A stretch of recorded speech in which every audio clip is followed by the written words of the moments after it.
But it is way too early to call it a stream, so we are going to continue on to the next one.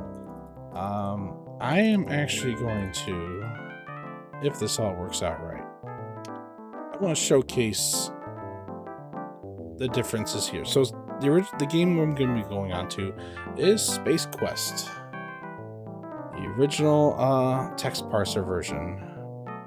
I was hemming and hawing about doing the VGA version, but there is a reason why I'm going to still do the text parser. So, computer, just 1 second. Sorry about that. So computer gaming back then, let's see, what year would that have been? 89? Let's see, Space Quest 1. 86, geez, yeah, even earlier. That's one of those things, like, I always forget, like, just how early those were. Like, the early Sierra adventure games. But yeah, as I was saying, so back in those days, obviously not everybody had the same computing, like, standards as there were. Sierra was really good about trying to adopt new technologies where they could. So the ad-lib card and then the Sound Blaster would follow. They could process digital sound effects. The Roland MT32 synthesizer, things like that. They wanted to include all the good tech that they could. Which, hey, if anybody had them back in the day, they got to enjoy them. But with these early games, like, these things just didn't exist. Like, when did the ad-lib card? Roland. Like, what year did that actually come out? Release date. Come on, Google. 1987. And again, this is Space Quest 1, which I said was in 86. So there were all kinds of games that came out for the PC before there was actually a proper sound card. Actually, hang on. There's one caveat to that. Because the ad-lib says it came out in 87.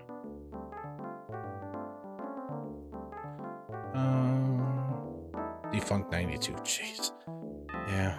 Anyway, there's all kinds of history videos, like, to talk about that. Yeah. So 87 basically is when the first real sound card. But creative music. What's it called? PC sound card. CMS. Creative Music System. That's what it was. Okay. That was still 87. Because so the Creative Music System basically kind of sounds like hang on. Where?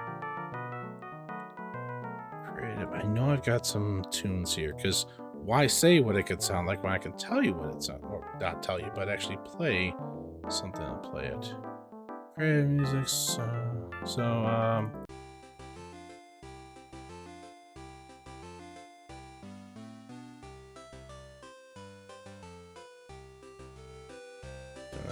little bit. Check the volume. Yeah, so this is the Creative Music System sound card, aka also sometimes called the Game Blaster.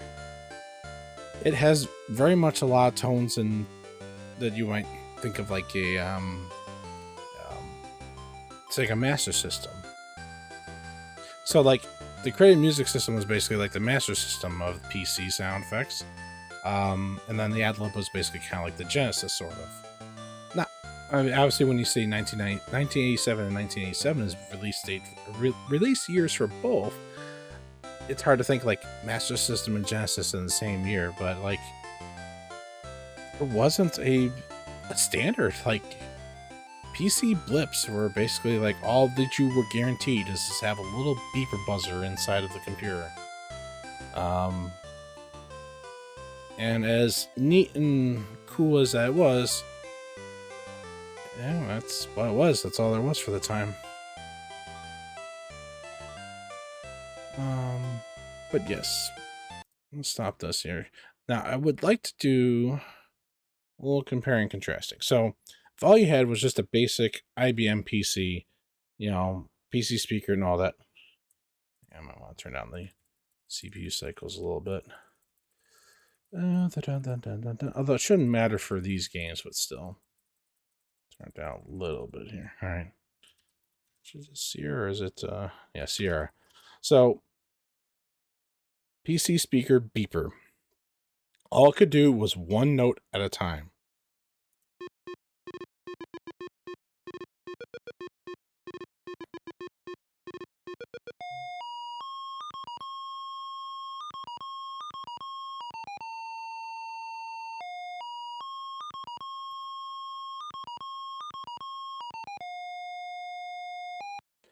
Yeah, so that's, don't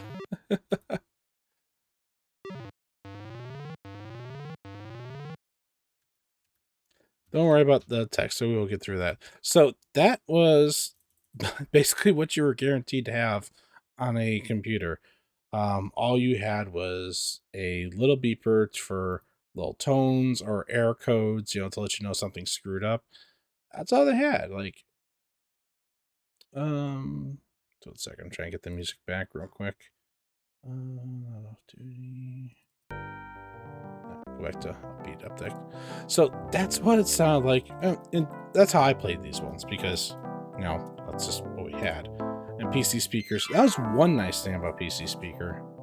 If you can see a nice thing about it, was that every computer had a way to do that. Because again, it was a basic error code beeping, regardless if you had a proper small speaker or just that little buzzer beeper inside the computer, or if it just played through the speakers, like obviously what happens with DOSBox, because it's not coming out through a little tiny speaker on the computer anymore. You were guaranteed to have a way to play the PC speaker sound effects, basically, for the longest time. Now, these days, obviously, it's very optional, but back then, yeah, that was something kind of neat. If you can call that something neat. I'm wondering if this will not work immediately, but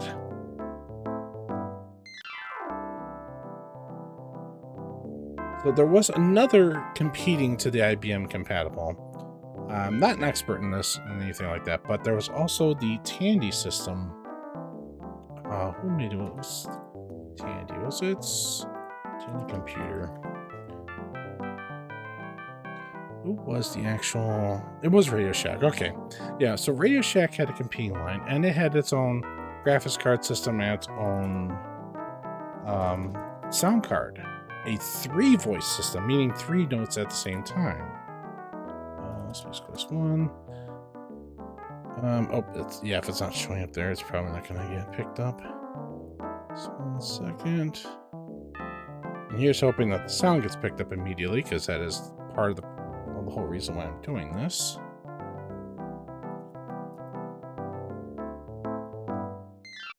Pause that. And hopefully this goes through.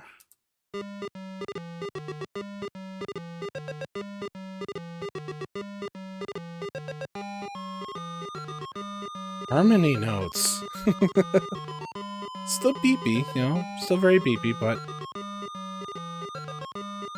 it sounds more like an actual song.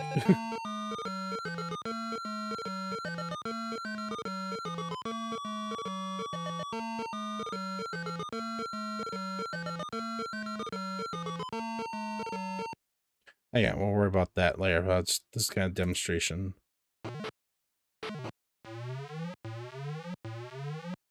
Like hearing the alarm, like it's not just it's like it has some depth to it. Like like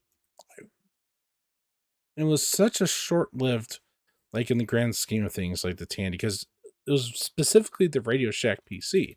So it is what it is, and you might be able to tell by the text here, like obviously different graphics card system, everything kind of moved on eventually, but that 3-voice was like such a cool period of time there. And I wish I had gotten to enjoy that, but like by the time my family was kind of getting into the computers, we had already like got into like a basic sound card, the Sound Blaster original back in the day.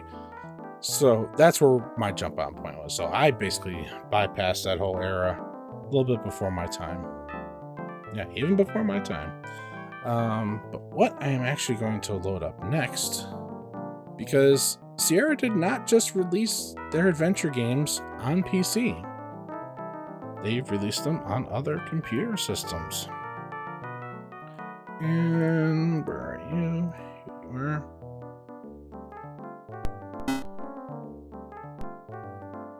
Closed Osmo. The Apple IIgs.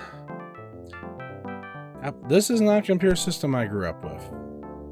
Came a little bit later, and it has its own different graphical and sound capabilities as well. That's what I'm going to play tonight, because there are versions of these original AGI, Adventure Game Interface. Don't quote me on that. I forget what that actually stands for. But basically these early text parsers from Sierra that I never got to play. And these are enhanced because, again, Sierra liked to take advantage of technology when they could. So when you've got the Apple IIgs, well, actually they had the Apple II and then the Apple IIgs. So they supported both of those early computers. So they took advantage of the extra capabilities of those machines. Unfortunately, it means that they're loading from disk instead of the option to load from a hard disk. So we are going to get a little bit of loading times in here. Hopefully shouldn't be too bad, though, for my original testing. All right. Gonna pause the music here. Just checking volume levels. I did kind of look at it earlier, so we should be okay, but I'm just going to keep an eye on things as well.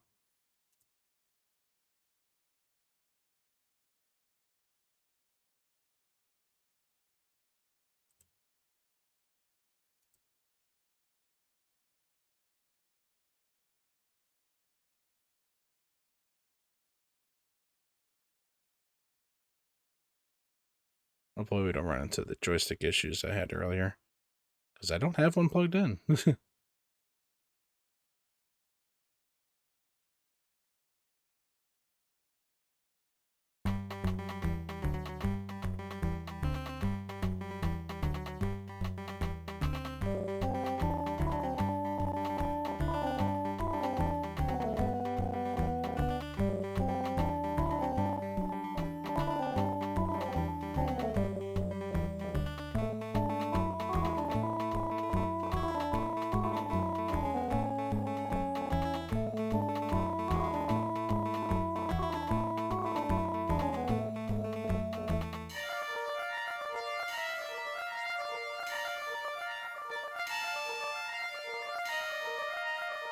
It's a bit closer to like an Amiga, except not samples, but actual synthesized chips.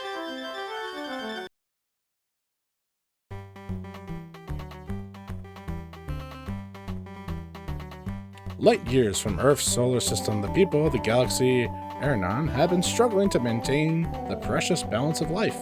The sun of Eranon is slowly dying. The planets grow cold. Food is no longer plentiful. Life will soon be impossible, and it went too fast. Effort was centered around the development of a device called the Star Generator. The Star Generator would be capable of igniting an otherwise useless planet into a raging ball of flame. The expedition set out to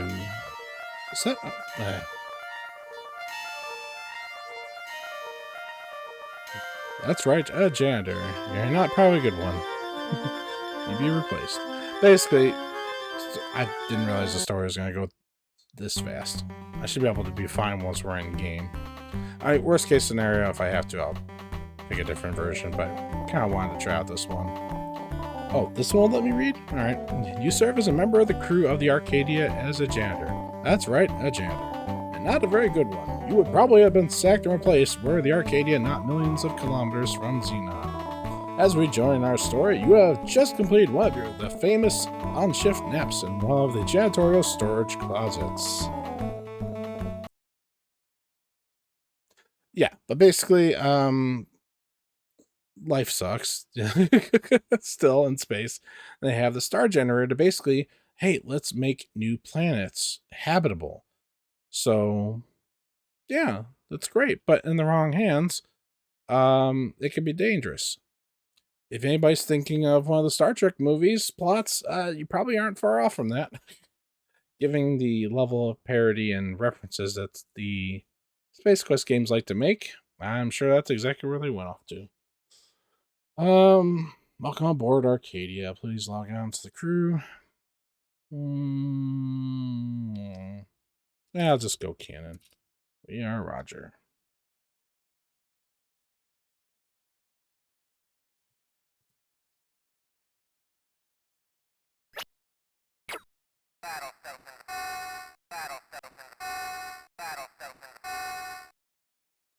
You are startled by the sound of an alarm. It is followed by an urgent voice which warns that the Arcada, I think it's Arcadia, has been boarded by unknown intruders. It ends abruptly. Arcada? What was the Arcadia for some reason? Anyway, yeah, so these text boxes give me a little more time to read them. But yeah, as you heard, we've got some sci-fi blippies for the doors. There's even a little bit of voice work there. This is why I wanted to do this, because I don't know what the differences are, because I never played it. So here we are. Here we are, Roger Wilco, who had just completed their nap. His nap.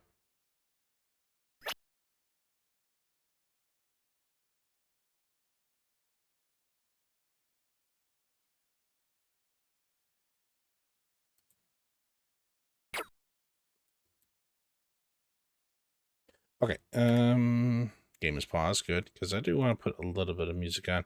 Because even though they are taking advantage of the extra sound capabilities of the Apple IIgs, that still does not include music. They didn't go that far. For that far, there is an actual full-on remake that they did way back in the day. What do I want to do for Spacey? I mean, I guess I could do... Why don't we go with, go some Space Quest 4 music.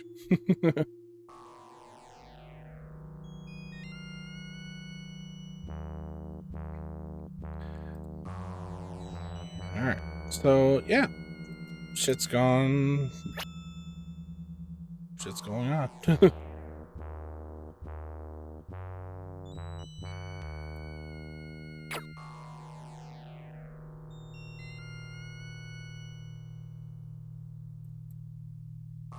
Now, I have played these enough to where I kind of understand what's going on and what to do.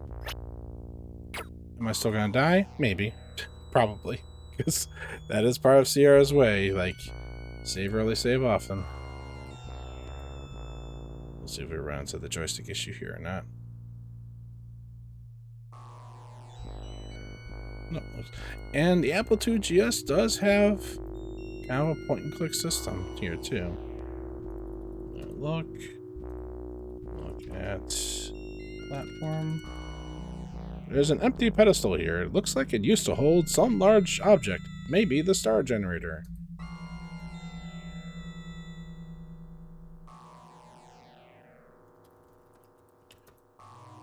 You see sprawled at your feet the lifeless body of another crew member. The reward for your search is... nothing.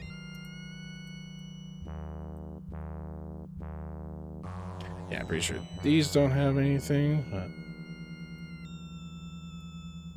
yeah, yet another body lies motionless.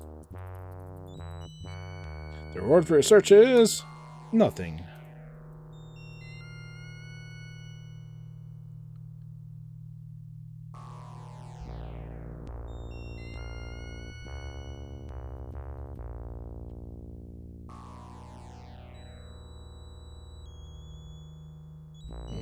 Do not know if I'm going the right way. I'll find out quick.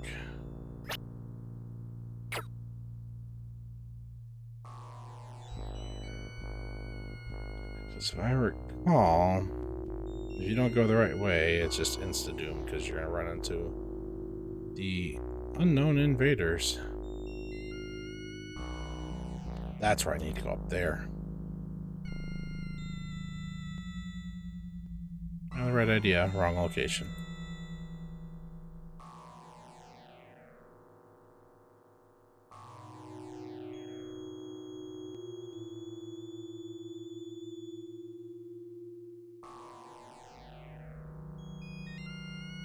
There is a soft time limit here, if I recall correctly.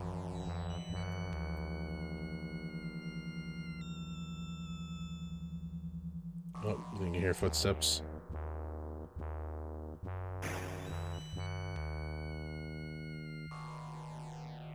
The alien briefly observes his handiwork briefly, then leaves. As you lie on the floor in a smoldering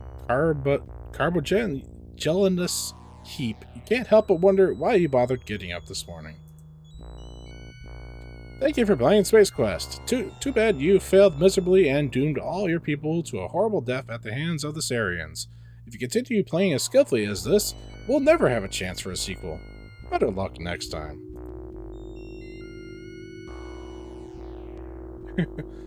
Yeah, that is Sierra Gaming in a nutshell. Oh, speaking of, I should probably change the game. Thanks for kind of putting me on that. Space Quest. See, that looks like the VGA remake. This should be the original here. Oh, I should change the stream tile too.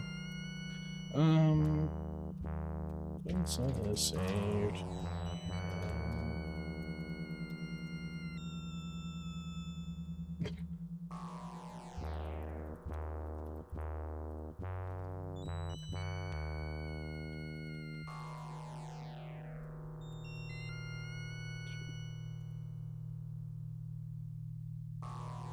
Alright, there we go.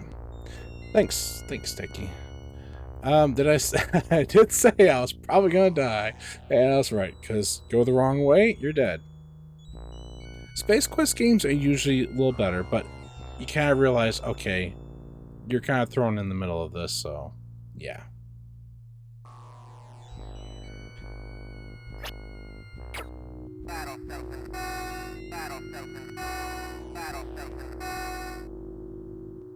You're startled by the sound of an alarm. It is followed by an urgent voice which warns you, yeah, battle stations. Yeah, that's why I want to do the, and then hearing the zap too. Ah, that's why I want to play this version. I want to hear this stuff. Arcade has been, yep. So, how about we don't go the wrong way? So you might be thinking to yourself, how would you know you need to search the bodies? Well, one, that just may be an adventure game brain right there.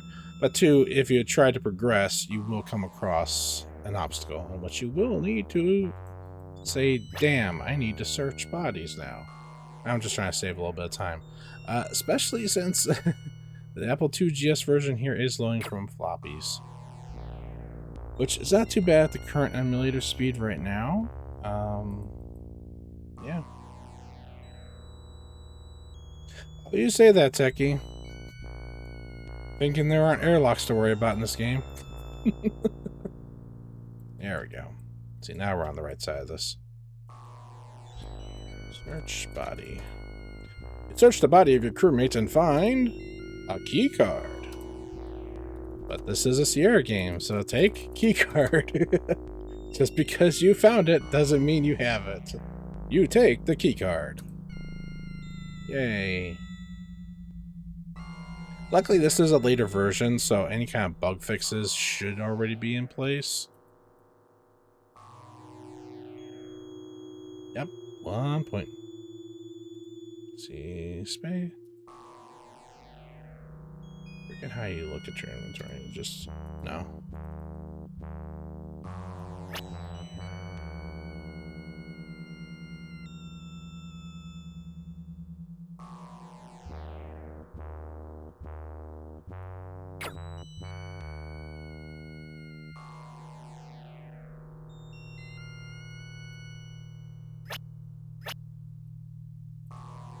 The door opens and a man you recognize as one of the lab scientists enters. He appears to be injured. Oh, there he is. After only a few steps, he slumps to the floor. Oh. A large laser hole has been burned in his uniform, through which you can see his previously unexposed tissue. Struggling painfully, he raises up on one elbow. He tells you that the Arcada is under attack and that the star generator is in danger. You had better leave if you value your life. He looks over towards the shelves full of cartridges and utters the words, "Astral body." He then settles to the floor, lifeless.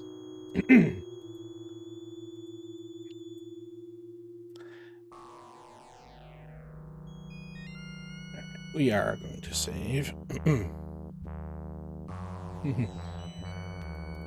Astral body. Oh crap, this is old. Ooh. Astral body. No. Yeah, that's 8 characters, right?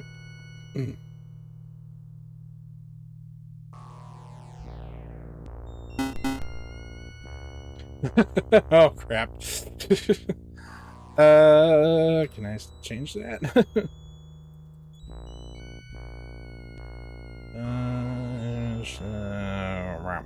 One thing I did not test before going into this.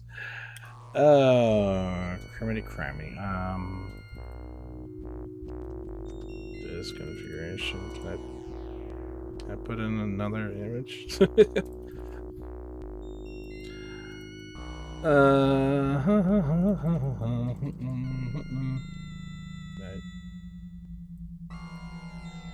Oh, that's already in there. Eject.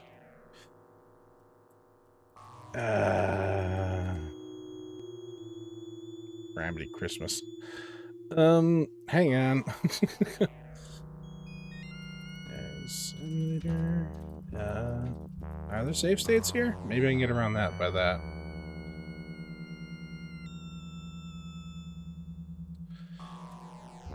Yeah, I agree if you're there, Techie. Glad I figured this out early. It supports save states. Okay, so how does one use the save states? Because we don't actually have to worry about saving. We just need to make sure we do save. Because I thought I could just, save over it, but apparently it's a write protect. So why did it ask me if I wanted to use the original disc or not at the beginning? That's because I thought, oh, it'll let me save on the disc, right? Yeah, especially since I could imagine I'd screw something up later. I'd be like, whoops, forgot that. What do you mean I didn't save? Using... How about I search for save state?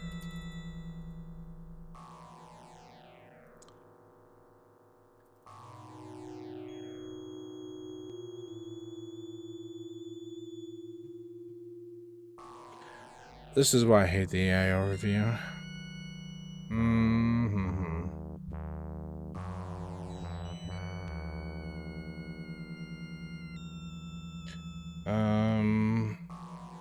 Crap. That's the only problem about these older systems like this. Because I'm like, oh, it just boots from disk. I don't need to worry about doing a whole thing.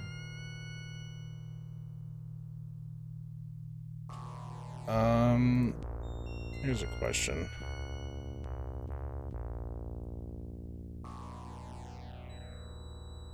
What about the other disk?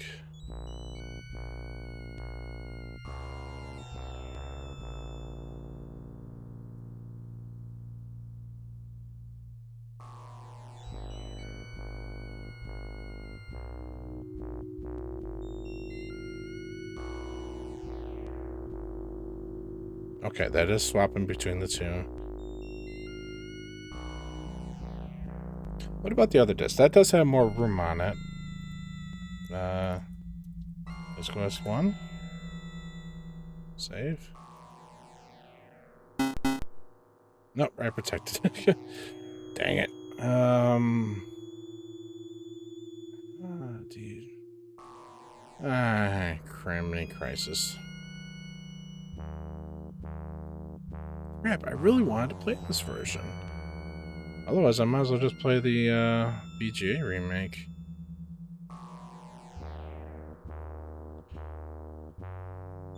Because it didn't look like it let me swap out any discs. Blank save disk. Screw your AI stuff.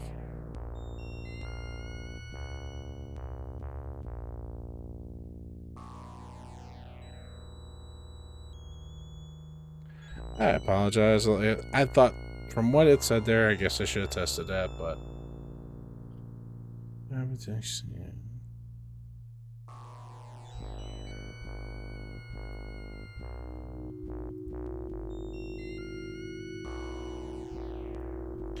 feel like there's another song I should be playing right now.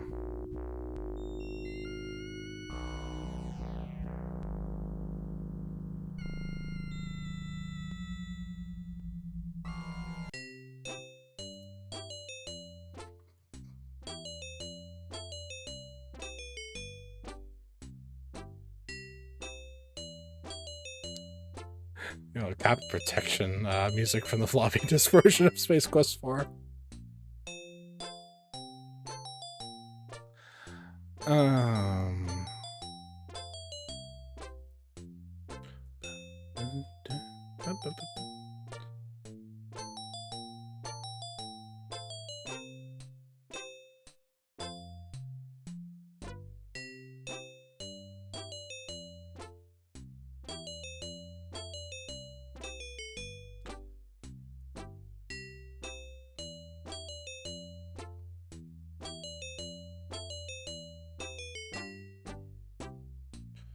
Alright, let's see. Alright, I'm gonna drop this in the... Okay,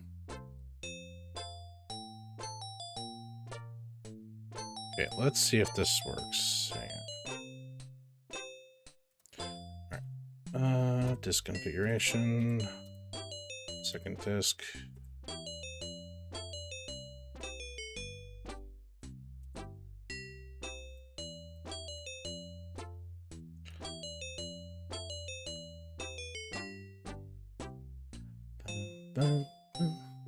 Change disk. Because, yeah, there's only 2 disk slots on these. Okay, let's see. Space Quest 1.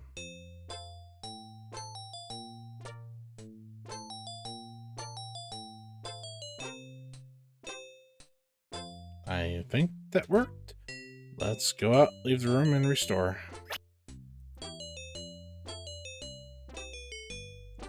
As I say, this should have just been a blank disk image somewhere.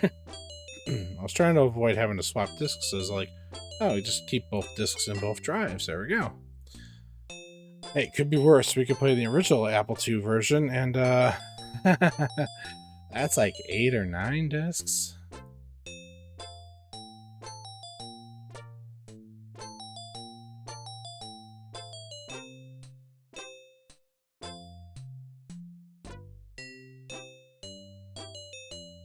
Yay! Alright, we're good.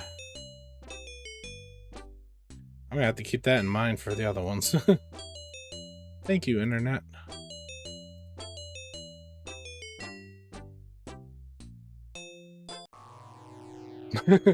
Back to the dreadful music.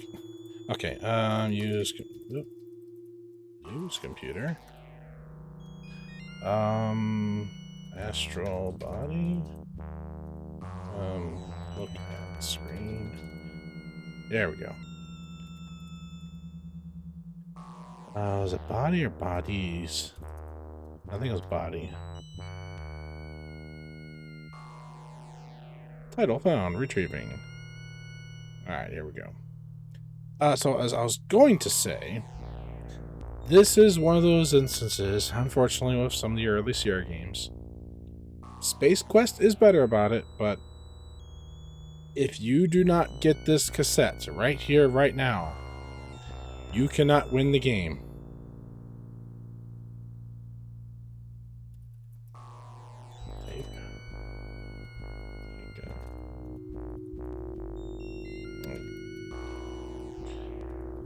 look at the disc.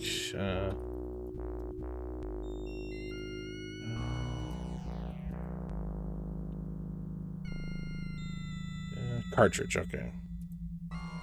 Take cartridge. Done. Okay.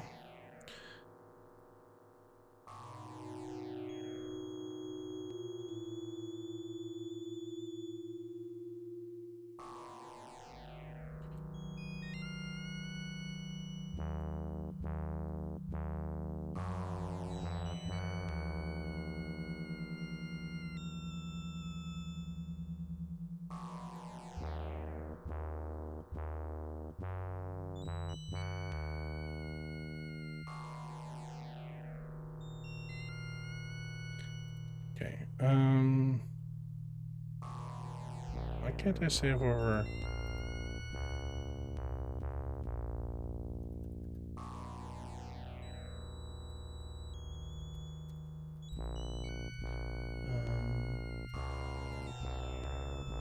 Can I? No, I'm wondering. Can I save over? Okay. I was a little worried about that. Okay, we're getting this figured out. It's okay. All right, now that we have the cartridge, we have a key card. We've got a cartridge. We can continue forward.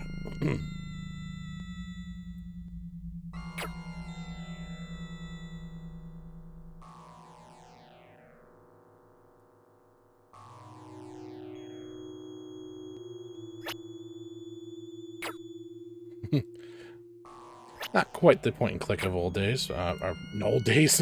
Say new days for compared to this. I think I gotta go left.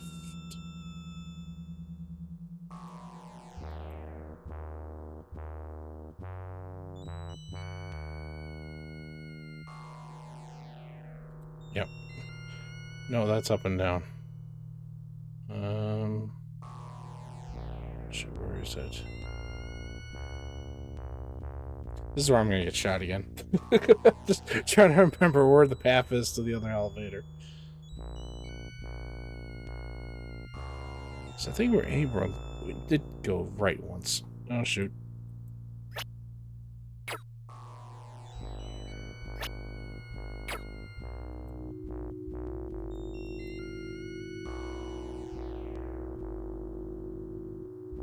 Is this a dead end, right? Yeah, because this is where the body was.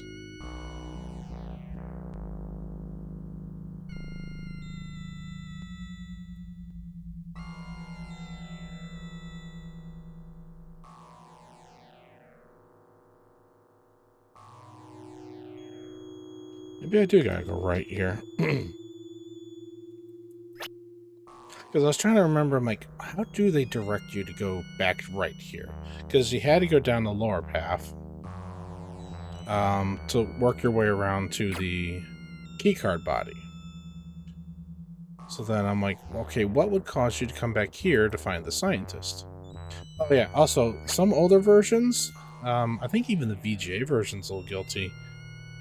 That scientist does not always pop in the room.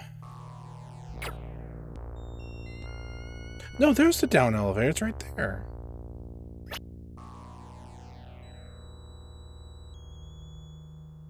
I wasn't going crazy here. Yeah, that scientist does not always show up on time. I think with the newer versions of the original one, he'll always show up on time. Maybe they fixed it in the VGA, but I remember playing it and the scientist wouldn't always show up, like get the marker to bring him around. That could be because I kind of alluded to this a little bit. These older ones had no problems depending on like the speed of the computer. Like,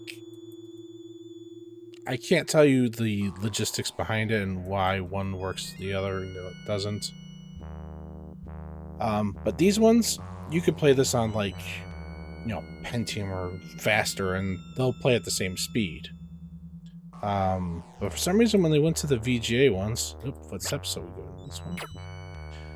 The remakes with their full point click we're kind of dependent on the speed of your computer for the timing of things happening globally.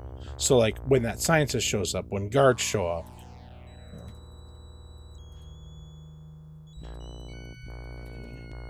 Search the laser-riddled corpse reveals nothing.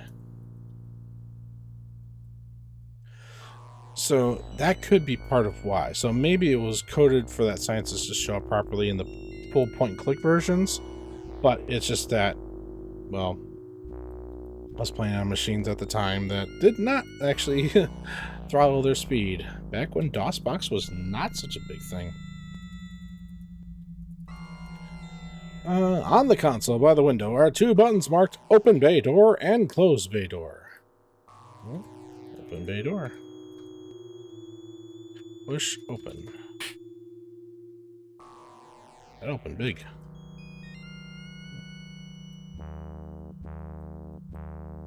There's anything we need to do with it. You search the damaged body of your fellow crewman. You get too close to a glimpse of the injury. In the pockets, you find nothing. So he's like, I saw that a little too closely.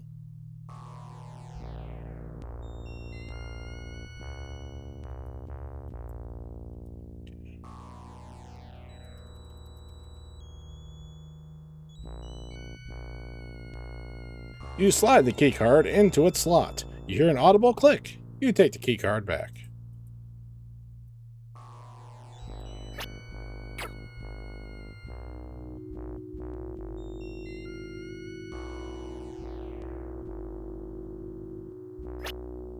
Alright, we are safe here. At least from aliens. Warning. Bay doors are open.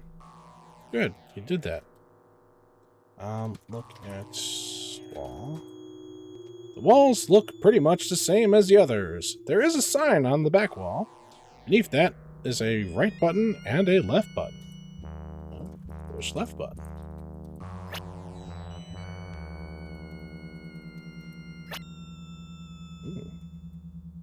What's on the floor here?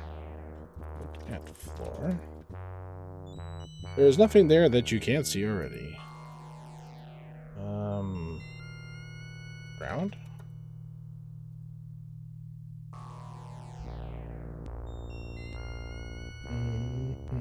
Trying to think if there's anything.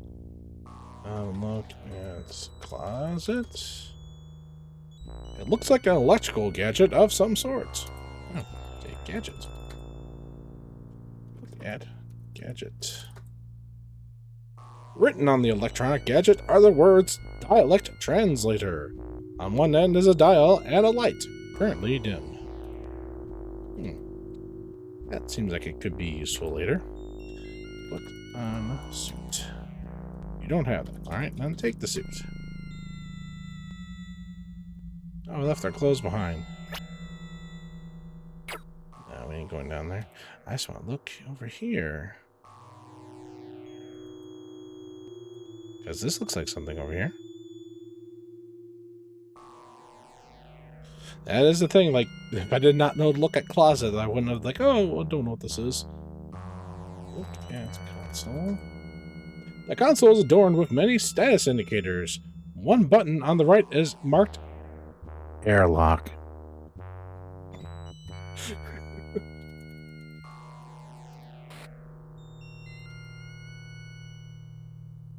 And yes, if we were not in... Alright,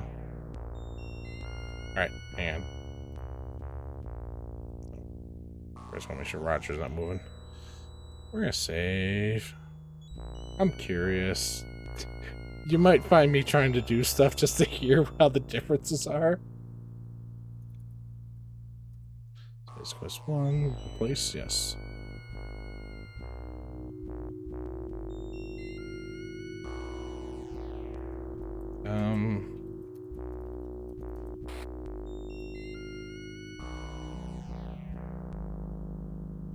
Just trying to save right there to make sure we save some time. That's if it lets me do this.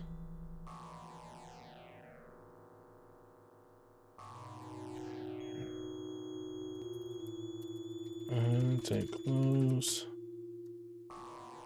There, close. There you go. Ow. You won't be needing that today, Mark. Drat. Alright. If you couldn't guess, yes, I was trying to see what would happen if you didn't have the air suit on before you open the airlock.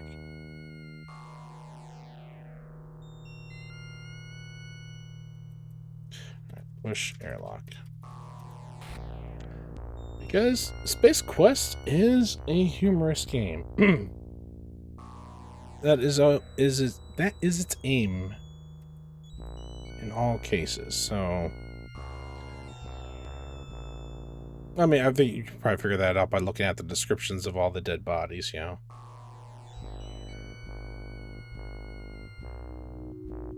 Lighthearted, humorous.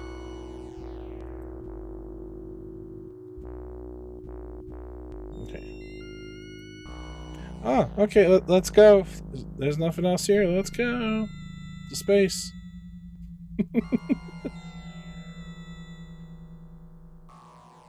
Congratulations, Roger. You have found your way off the arcade and escaped obvious danger. Unfortunately, you will never be seen or heard from again as you float gracefully through the heavens for eternity.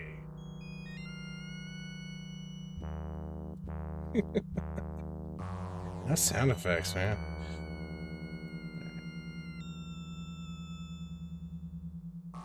Disc.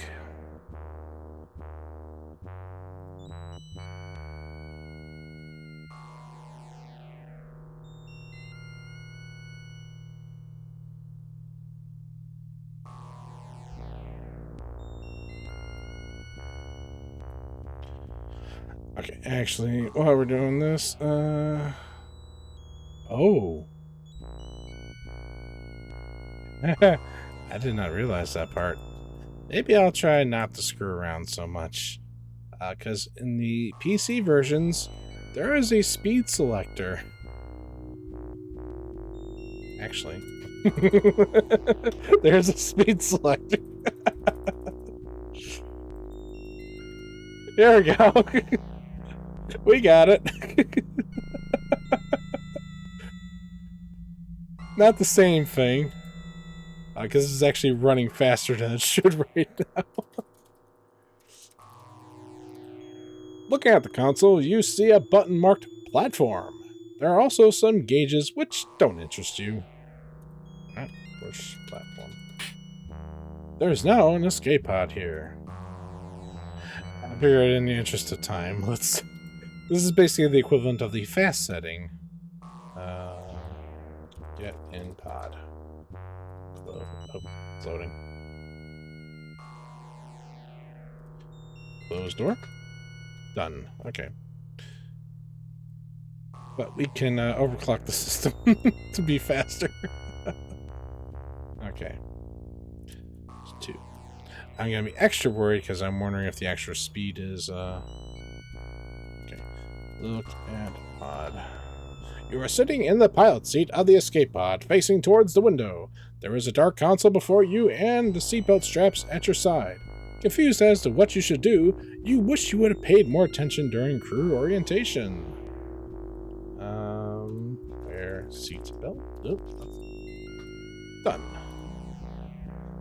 Look at monitor. The screen is dark. Push monitor button. Push button. You should specify which button you would like to push. Look at buttons. Okay, here we go. There are 3 buttons here. They are marked Auto Nav, Power, and Don't Touch. Push power. Look at throttle. The throttle is of the usual T-shaped variety. Push throttle. The throttle is as far back as it will go. Alright. Full throttle.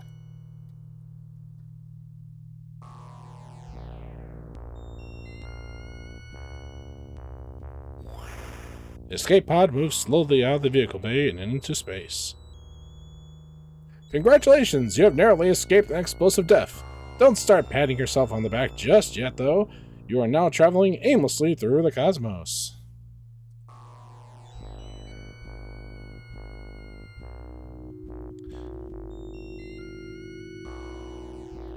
Save. Disk. I mean, there's a lot of free space on this. I have to keep on doing it.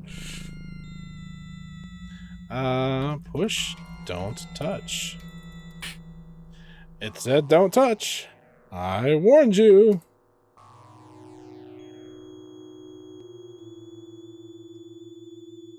Ken, did you hear something?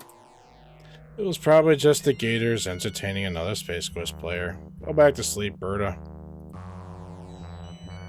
Through a strange quirk of fate, or was it, you have stumbled into a place beyond time, space, and dimension. You have entered the Daventry Zone. That's right, the land of King's Quests. This will not help you now since you are playing Space Quest.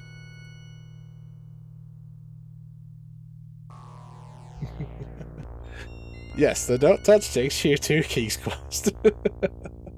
And yes, that was Ken and Roberta Williams reference there. What are they doing living in King Graham's castle? I don't know. If it's the original King's Quest, it may not even be... Well, it's a Daventry Zone, so... It could be, no. Disk.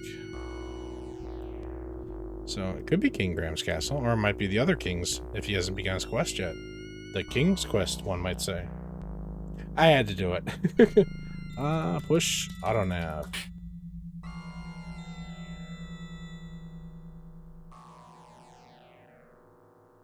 The monitor flashes. You study it to see new information is being displayed. Where is...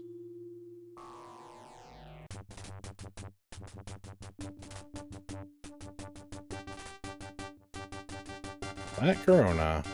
Navigation system locked in. Atmosphere breathable. The autonav system has locked onto the small planet of Corona, and the pod has begun its approach. Nothing to do now, but hang on.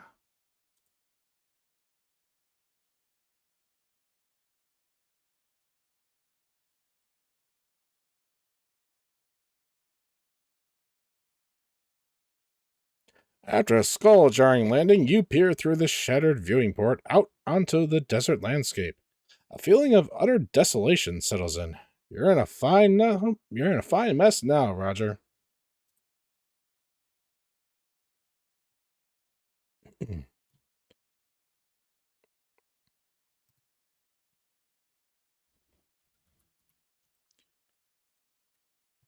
Yes. Buckle. Open door. The door has been permanently opened by the impact of the landing. Get out. No. Take off seat belt. Done. Look. Anything else? Look. You have to be more specific. Look in pod. You learn nothing new through this act. Get out.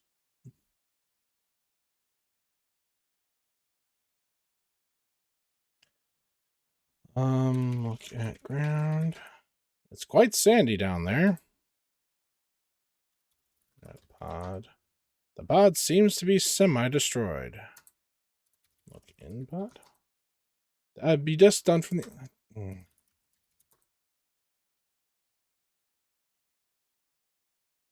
Look at floor. Okay. You're inside the escape pod. It appears that the more fragile devices were damaged severely by the impact of landing. A survival kit has broken loose from someplace. Alright, there we go. Take kit. Done. Look in kit. This is your survival kit. It contains a xenon army knife and a can of dehydrated water.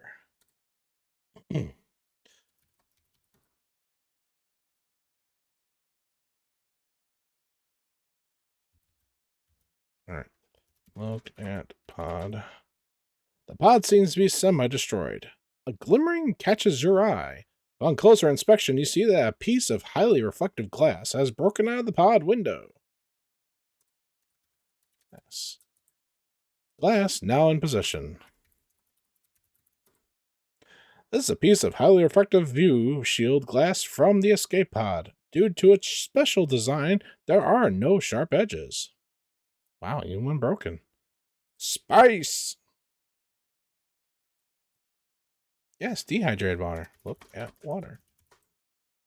This is a cylinder of dehydrated water. At the top of the cylinder is a regulator and a short nozzle. On the side is a label.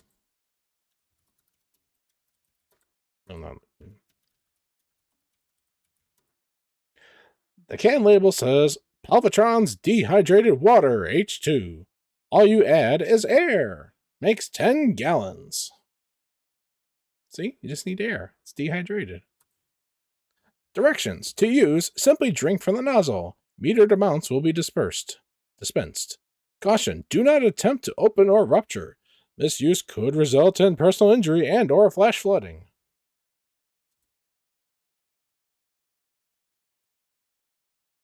All right, now that we got all of that, other disk. Yes. So basically, it's all the hydrogen, but it's no oxygen. It's space.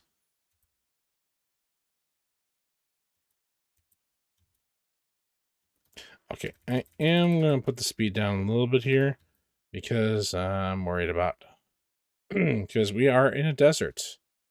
We have to drink water. Spoiler alert. Also, I'm worried about where... Okay, we're in the right direction. Oh, wait, what am I doing?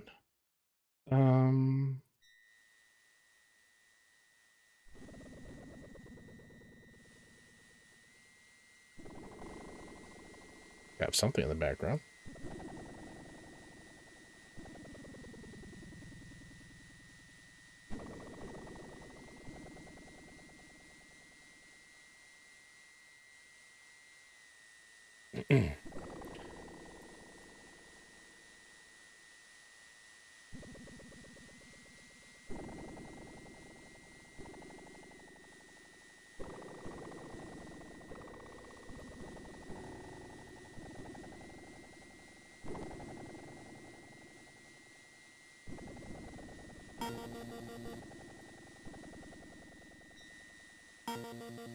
Suddenly, you see a large black metal sphere falling out of the sky. A Saurian spider droid. Upon touching down on the planet's surface, it sprouts legs and begins its search for you. You recall from an article in Space Piston magazine that this droid is designed to seek out organic life forms and self-destruct when contact is made.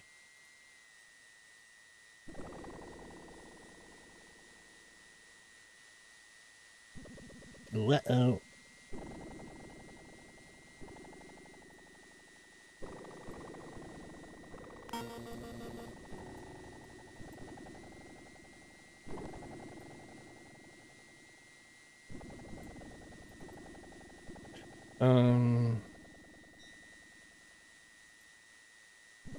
What was I gonna do? Hang on.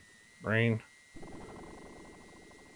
Crap. I just had a thought of something I forgot to do. I was going to do. No, I don't remember. Oh, come on.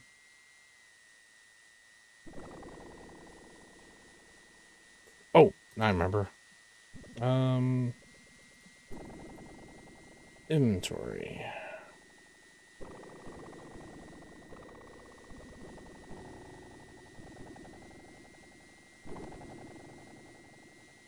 Okay. Turn on gadget. You turn the dial to the right. The light begins to glow. We're on another planet. I mean, obviously we need to worry about that. And yeah, we're not quite at the friends level with the spider there.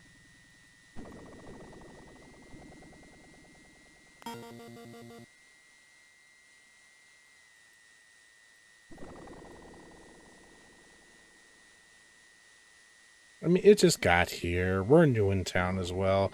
I mean, that's some commonality, but we gotta find out if they're cool first, you know?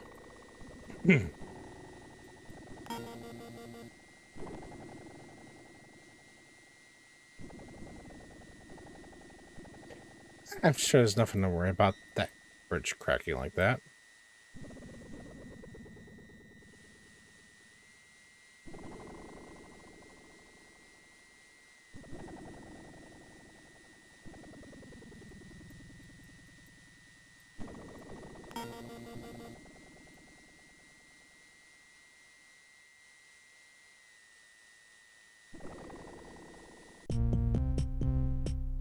There we go. Something a little bit more than just empty atmosphere.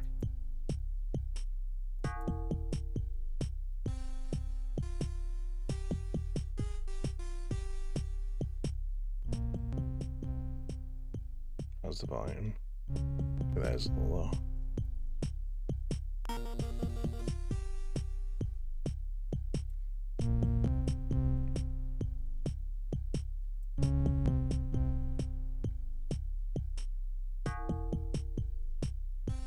Wish I had the VGA soundtrack at hand.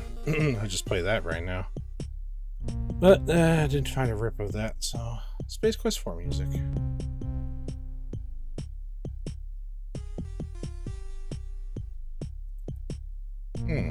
This looks interesting.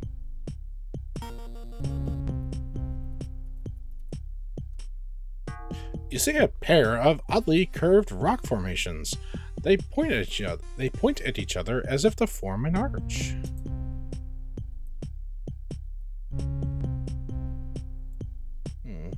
What?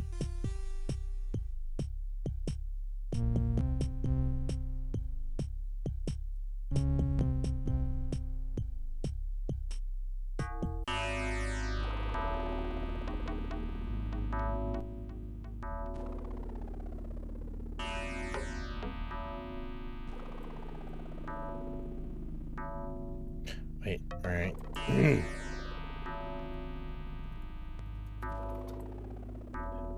Looks just like a Coronian rock should. Done. Let's take that rock. I mean, who doesn't like to pick up stones, right? It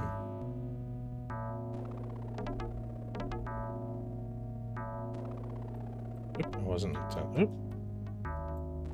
That's the one problem with loading from discs. Trying to figure out if it's loading or if it's not. Because we're not hearing the... You know, clicking in that.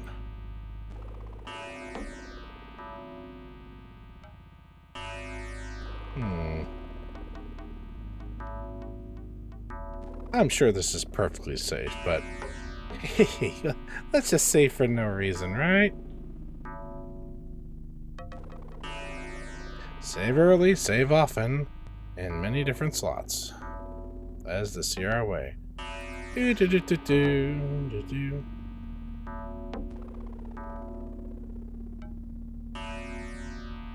You've been snatched from existence by a tentacled beast lurking beneath the grate.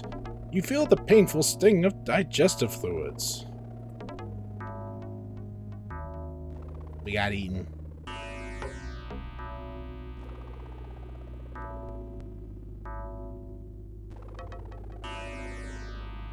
So where is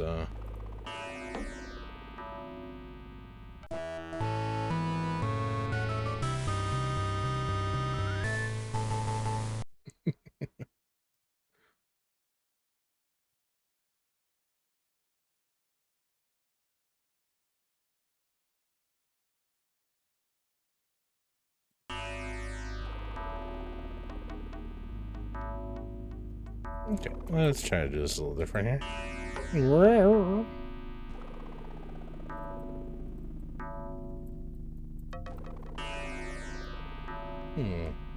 Look at rock. Oh, this is definitely a rock. Look at hole. Are you sure you want to look at that? Oh, look. Look at air. Look at off. That smoke. Look at stump. Maybe it's a stump. Alright, how about we just look? Look around. This is another large chamber in the underground complex. There's a path on the back wall, which is not accessible from the bottom. Background. The floor is mostly rock, with the exception of a grate in the middle. To the left of the grate appears to be a steam geyser. Oh, sorry, smoke was enough. Steam geyser. Steam.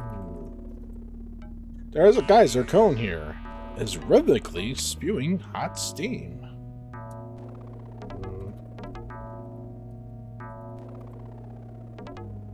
Ah, rhythmically, you say. While nature does have its own rhythm, it's not usually on an actual rhythm.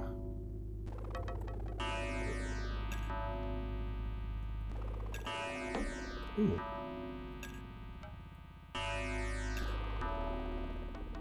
Is there another track I can put on instead?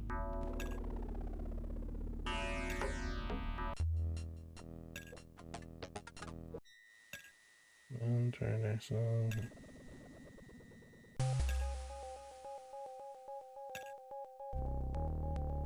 No, that's too.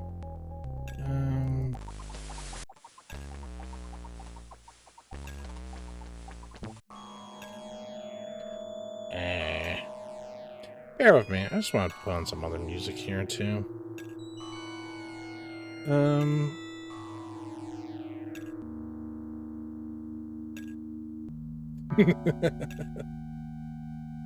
be funny.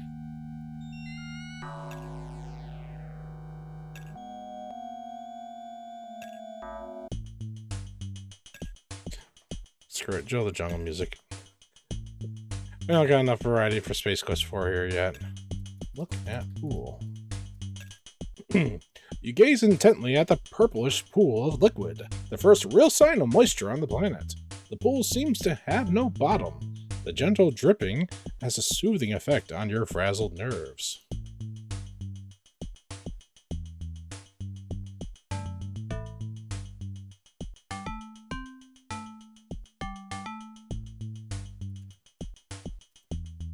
No, I'm probably making way too many save files, but hey.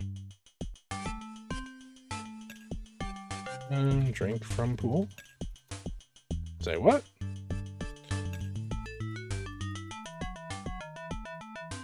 Touch water?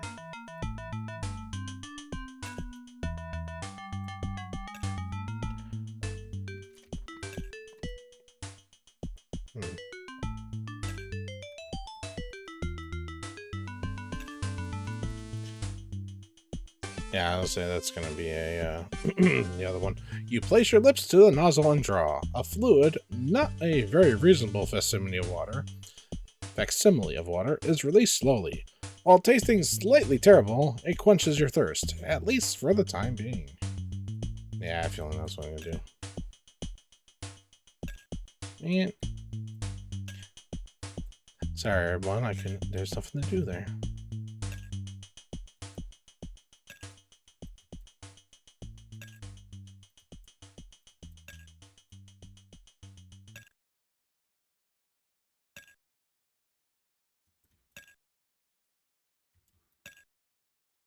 Roger?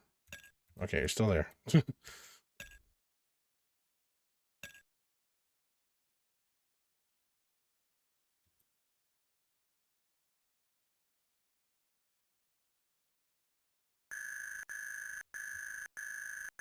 That's a sound.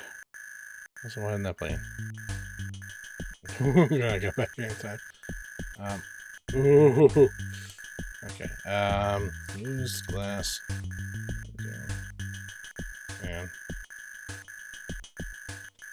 that laser. The beam seems to form some sort of electronic barrier across the path. And it sounds delightful. Glass on laser. Use glass on beam. Reflect beam with glass. No, not use. It's called glass, right? No. There's a piece of reflective, yeah.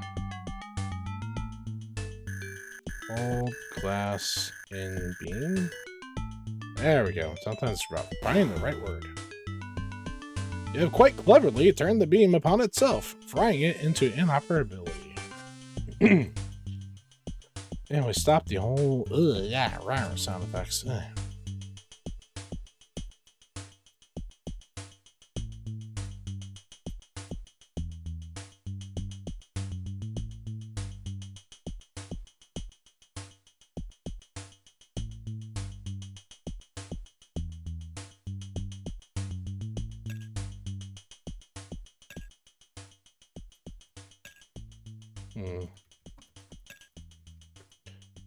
Everything down here is composed of very hard rock. Everything has a slimy look and feel due to the humidity. Drops. From tiny cracks in the ceiling, several small drops succumb to the influence of gravity.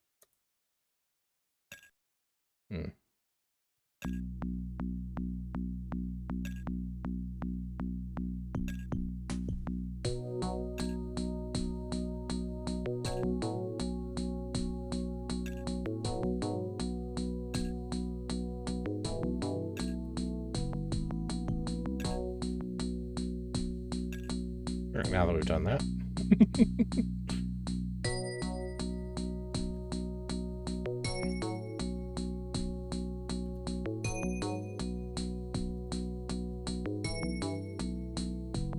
I just realized I can't delete any of these other ones.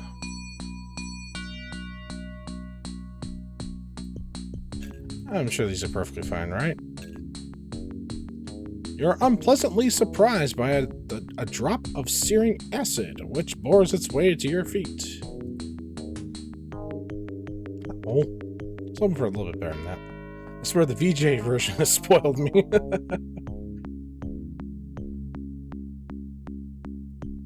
Oh, well.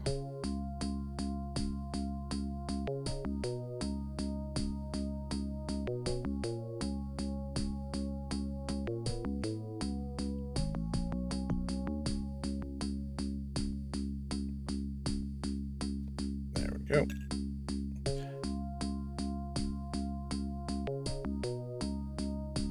Trying to find funny deaths for you. I mean, that is part of the adventure game way. Again, especially a Space Quest.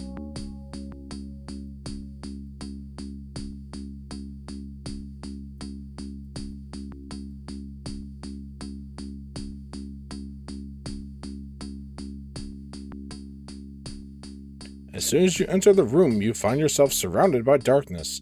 Suddenly, you become aware of the fact that you cannot move or speak.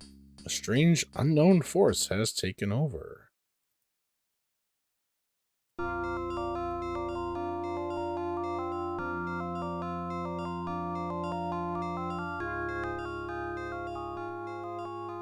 A massive holographic image appears before you. You sense that you are the only life form in the area.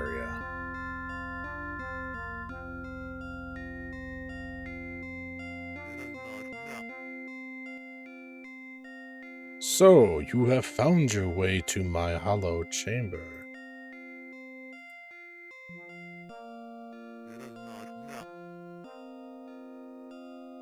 I have been monitoring your travels on our planet. It appears that you are up the proverbial estuary without a means of locomotion. You're up the creek without a paddle. Shit Creek.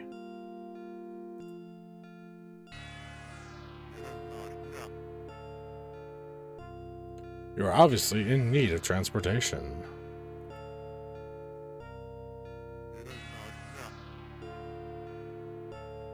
Let us see if you are worthy of our assistance.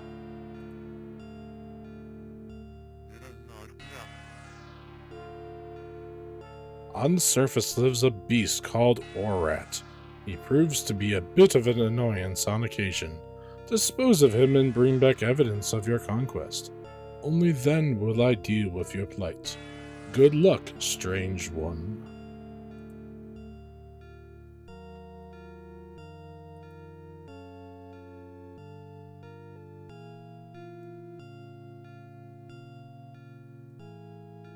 And we're just popped out here. Let's see. The jungle music kept on just changing.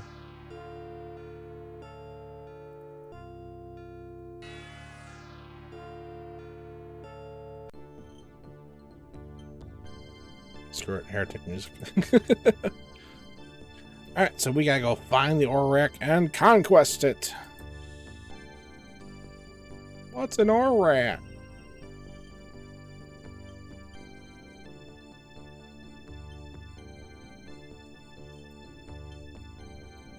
I don't know, but yeah, it's been a little while. Should we say hi to Spider Friend? Spider Friend's gotta be out there, right?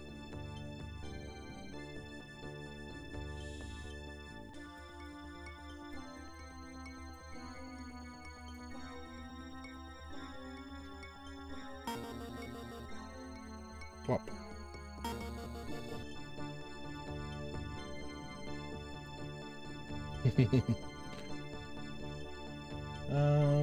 Disc. I wish I would remember which one I was in. I don't think the game was started without the primary disc in the first slot, though.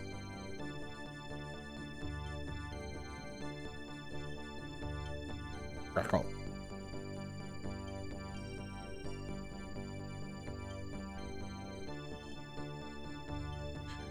Now I'm wondering also something else.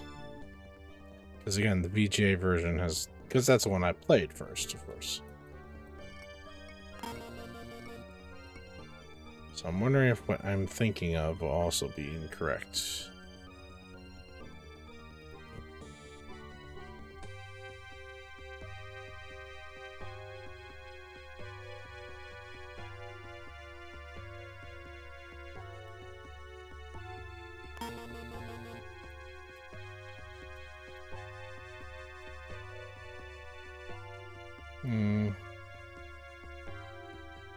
Spider. You have just been blown into bite-sized chunks by a Syrian spider droid. Oh, that's all. Well, at least I had a nice little sound effect for the explosion.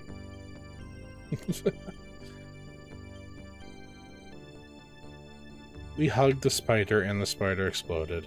I said we weren't ready, Two people meet too soon, Sorry, Sims.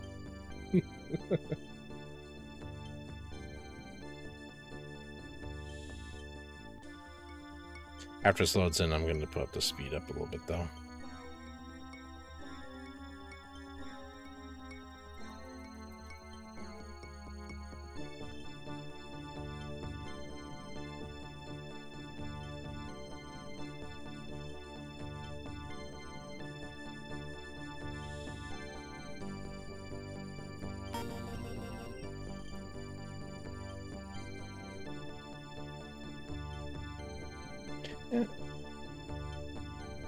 Sleeping.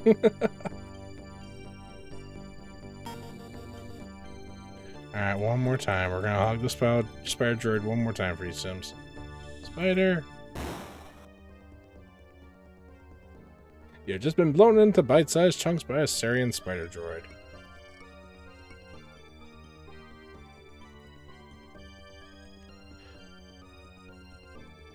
Yeah, hugging spider is not a good idea. Sorry, Sims.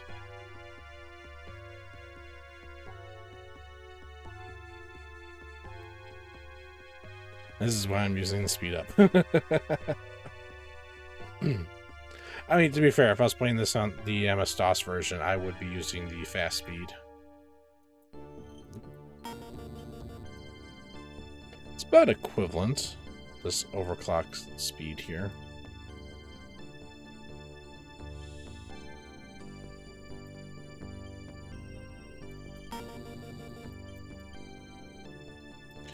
Alright, well, we can't go that way, so...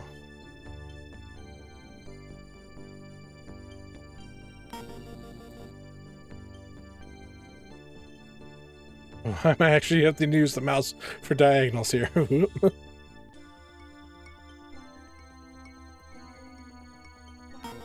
Oh, he does have a little bit of pathfinding. Interesting.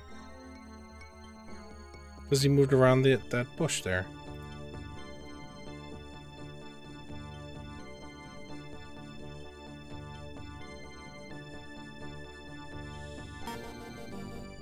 Whoa, spider friend.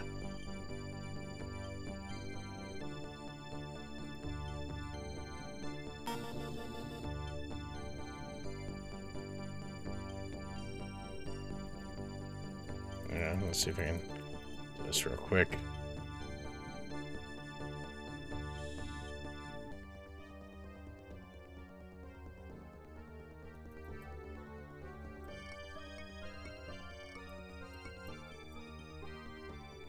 That is an R-rat.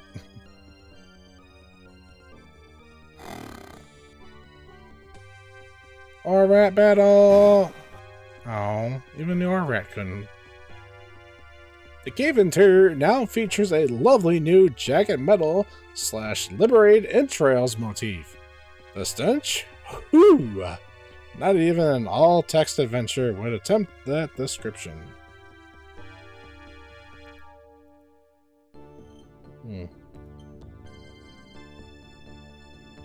The smell of devastation is everywhere.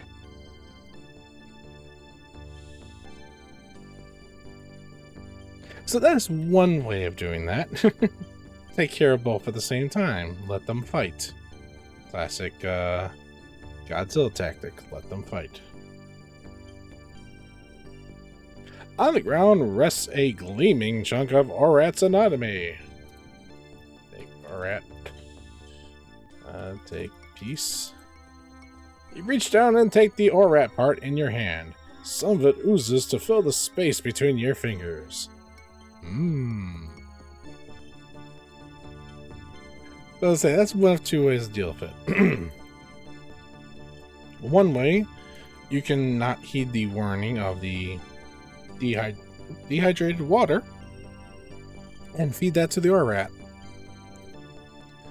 And for the spider droid, on the above bridge, there was a rock we could push. So if you time it right, you can push the rock onto the spider. Or you can do the combined method, which this should be more points, if I'm not mistaken.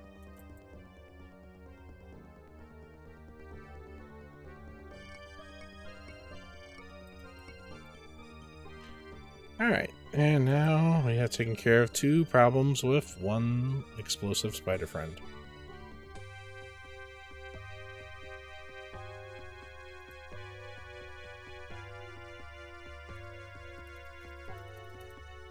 You place your lips to the nozzle and draw. A fluid, not a very reasonable facsimile of water, is released slowly. While tasting slightly terrible, it quenches your thirst, at least for the time being. This is the only problem about doing these adventure games.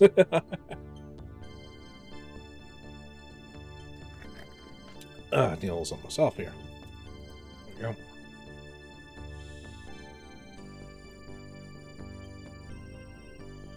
Alright, let's put the speed back up.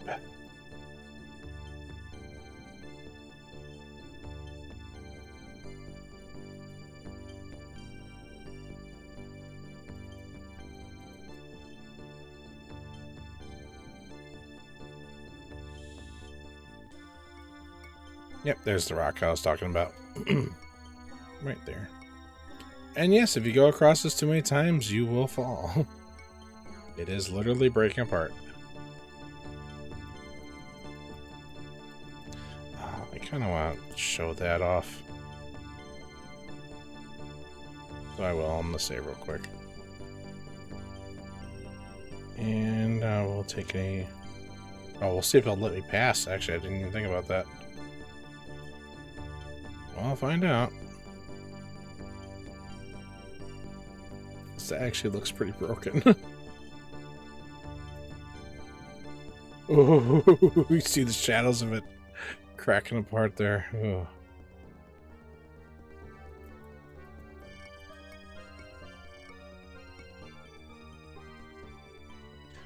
I mean, we found Orat in one cave, right? Well, there's a little hole that we've been missing. I mean, Orat can't be in there, so let's find out.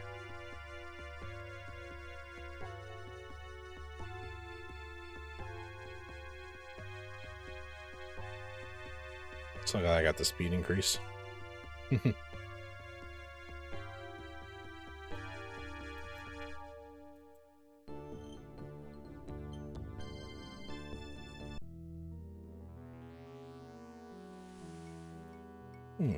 Look at hole.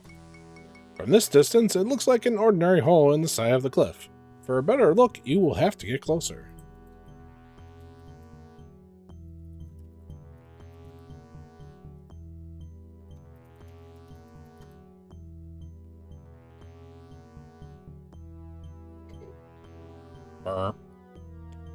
Whatever is in that hole just enjoyed lunch. On you! This should teach you to be cautious when entering alien holes.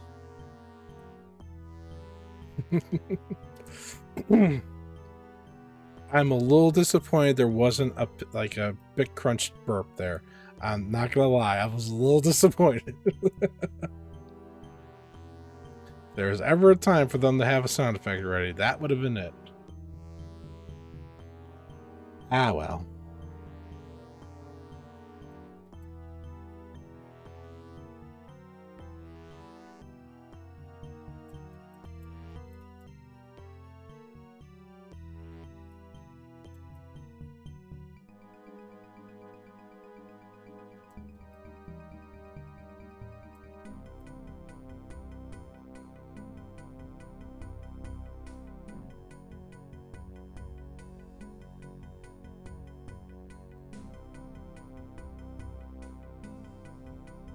Oop, clicked the wrong thing here.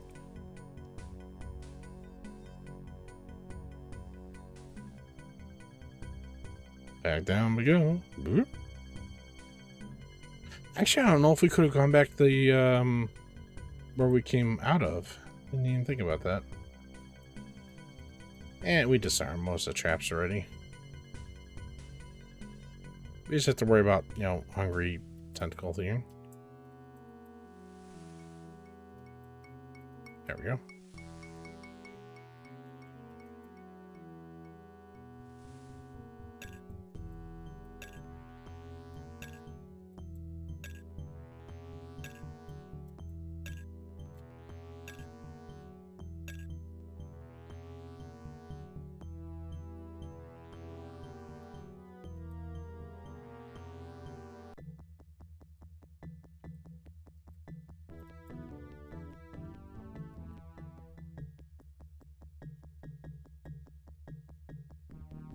Careful of the edges, as usually you can fall off to your death. Actually, I'm curious. It's good someone doesn't have an I'm curious counter, because... Well, because that's the thing, like, because I do know, like, the actual plot and puzzles of this game. So now I'm just like, I wonder. I'll go to 7.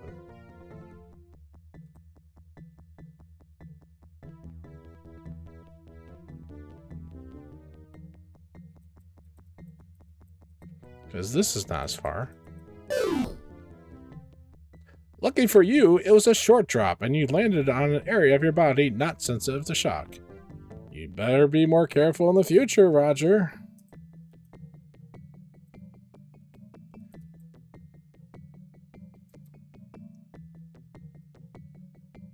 Okay, the pathfinding is not great. That's what I kind of figured.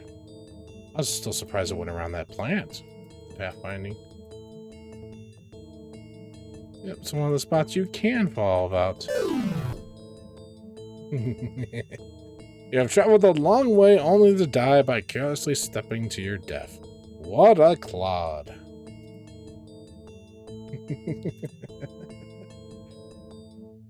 Case in point, so that distance does make a difference.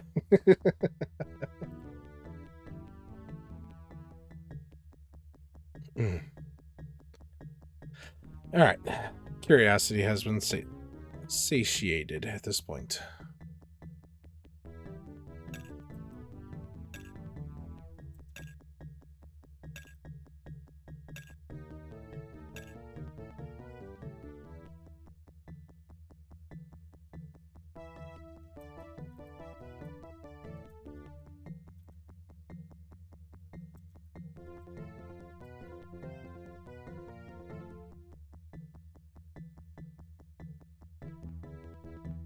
Again, the massive holographic image appears before you.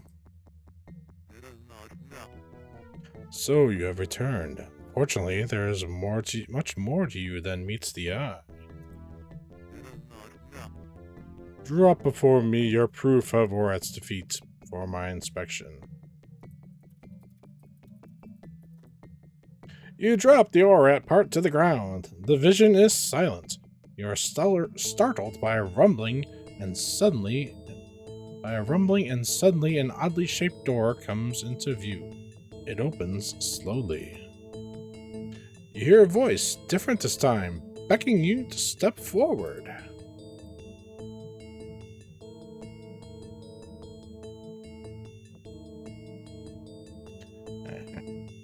Well, I mean, we need to be able to save, so we will have to do this. That's fine. Again, they could be worse. It could be 8 or 9 discs. Let's get out of Heretics music.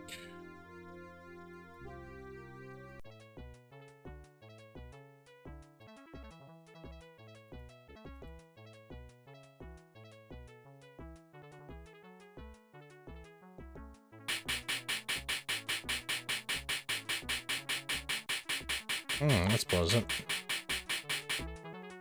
Please don't be alarmed. We intend no harm. We are a peaceful race. We are cautious, however. Others don't share our way of life.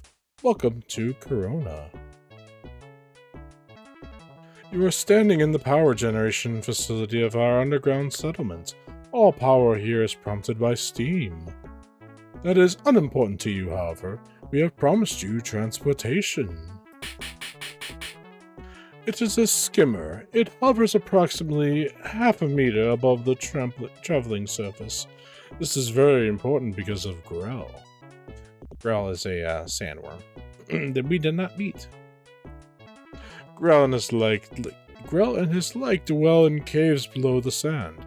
If you stand on the surface too long, you chance becoming a rare, moist meal for him. Sorry. The skimmer is programmed to take you to a settlement on the other side of Corona called Euland's Flats. You can make further travel arrangements there.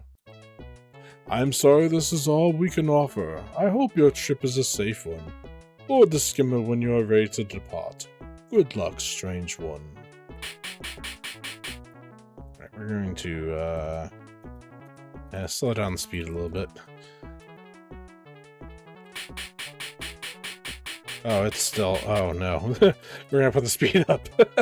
I thought, hey, if it goes slower, maybe those little noises will be slower. No. So, look at computer. Are you sure you want to look at that? At screen. The screen is dark. Okay. At slot. You notice that the slot is just about the size of a data cartridge. Ain't that convenient? Put in cartridge. The cartridge snaps neatly into the slot, and the screen comes alive. Whoever shall read this, my name is Dr. Vohall. I am a scientist with the Star Generator project aboard the Star Lab Arcada. We have just successfully completed development and testing of the Star Generator. During this time, I have come to believe that our progress has been monitored by others.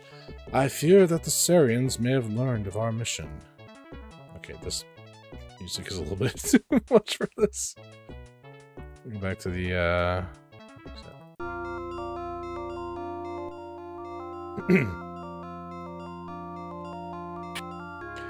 If my fears prove true, the Star Generator and the people of our universe are in serious jeopardy. The Star Generator is a miraculous device. Used as intended, it will help preserve life for eons to come. Used as a device for evil, it would cause the destruction of millions of lives, and enslave all who oppose the Sarians. Encoded within this cartridge are all the plans and specifications for the construction of the Star Generator. Should any disaster befall the Star Generator project, scientists would be able to create a duplicate of the Star Generator with this information. Please guard this with your life. return it to the Xeon ruling body as quickly as possible. Important notes: the star generator is capable of self-destruction. This was introduced to the system as a precaution. To activate it, one must enter the code 6858. A 5-minute timer will begin to count down. Beware. Anyone? Jeez, too much talking, I guess.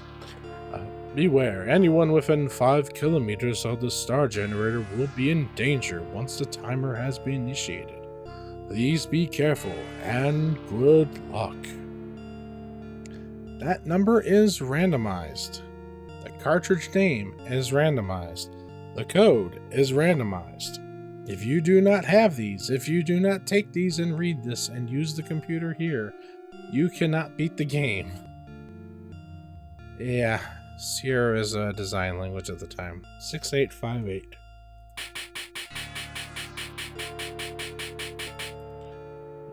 Wisely retrieve the cartridge from its slot. 6858.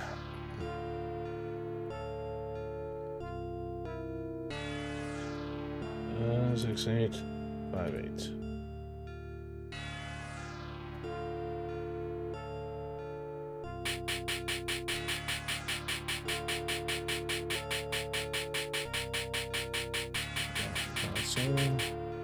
The panel has an ignition switch. There is a key in it. Turn the key. You turn the key and suddenly the jet turbines begin to whir. The skimmer begins to shake beneath you as its platform slowly moves onto the launch tube. You can't help but wonder what you've gotten yourself into this time. Where is it?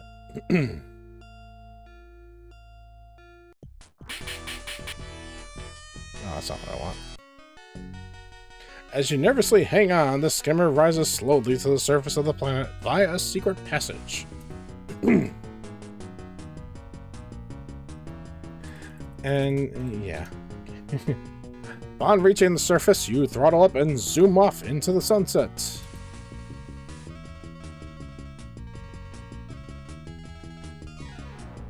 The settlement the alien spoke of appears on the horizon. Except we have to avoid... Oop! Thump. Damage report minor. Yep.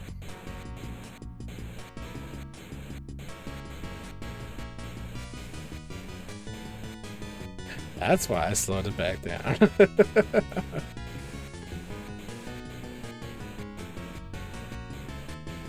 Arcade sequences. What adventure game did not have them back then? Because you need more than just mental exercises. You need reflex exercises. In the VGA remake, they do let you skip it. Obviously, it's more points if you do it yourself. Oh, well, moderate damage.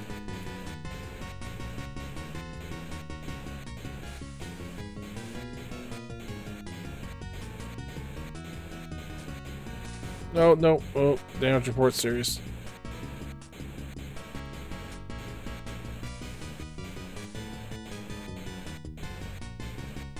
Listen, maybe I should try to stay in place. Oh. Half a meter is still not a lot. Not when these rocks are out there.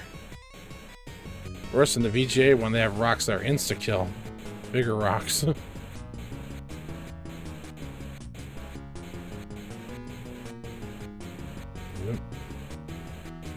No, damage situation critical. If I could pause to play a sound effect, I would definitely use Primate's sound right now.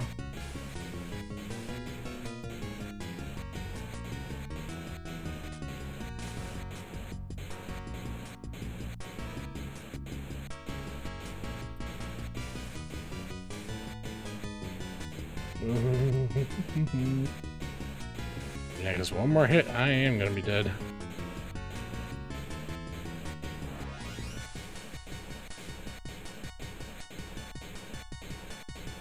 Oh, damn it. Had you eaten a few less donuts during the mission, you might have cleared that rock, Roger.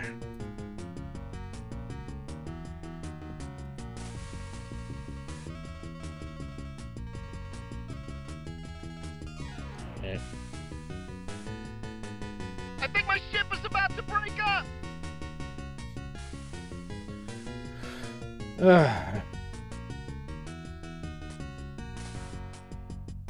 The problem is it takes so long to get there.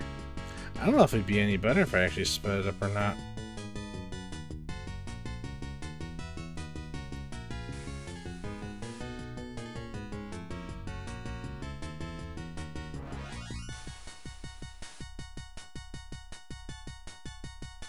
And you can see Yulin's flats kind of showing up there in the background. Okay, we gotta speed that up. In skimmer, burn key.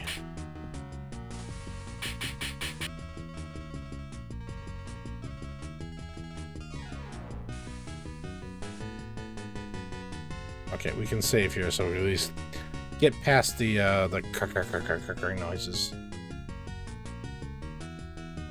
This quest.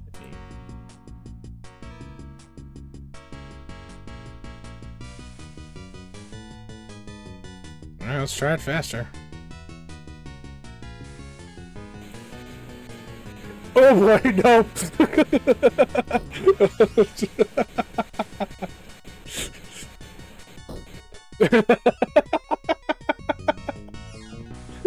I was like, I have to try before slowing it down. So what have we learned? 8 megahertz versus 2.8 megahertz.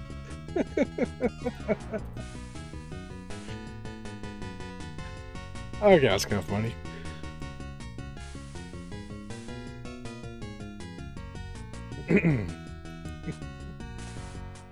Yeah, we'll stick to the original speed. Actually, the original speed we could do the 1 megahertz.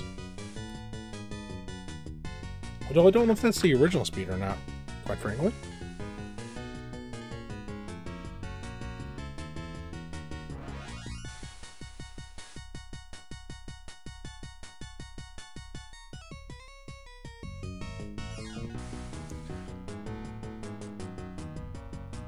Alright, let's give this another try.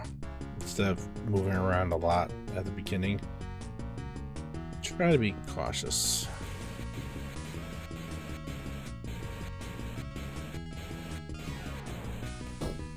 Oh, come on.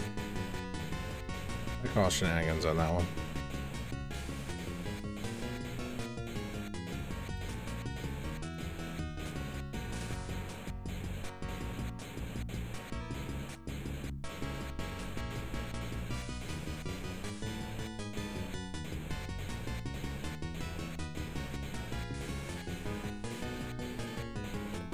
Yeah, okay, I agree with that one.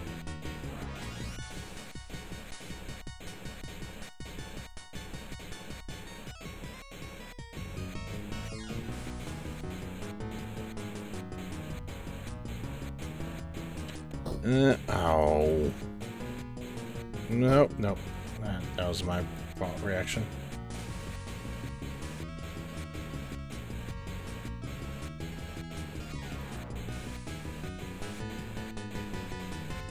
Nope, nope.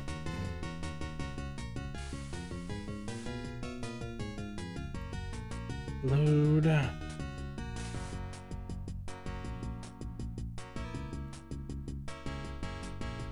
We're getting to the fun part now.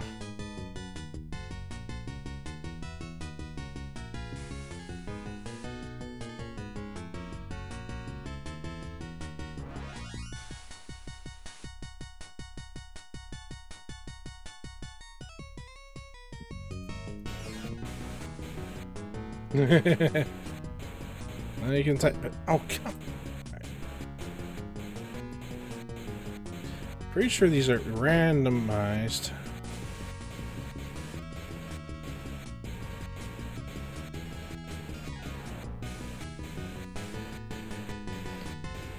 Hmm.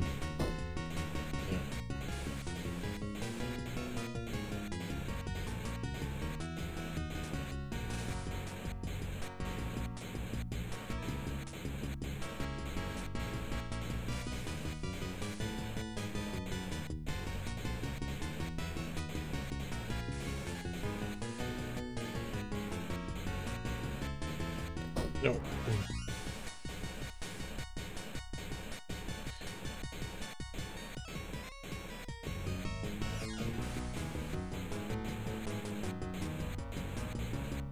Oh, I thought that was gonna hit. I was curious how long I can go on this side here.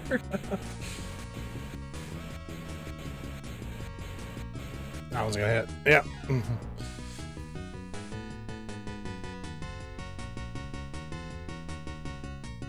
That strategy was working for a little while, though.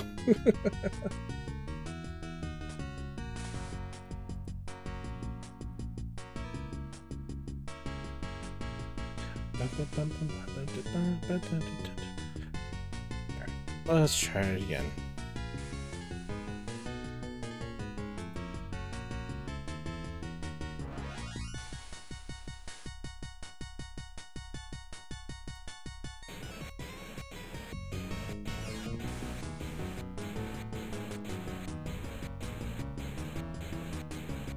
No, it's gonna hit. Yeah.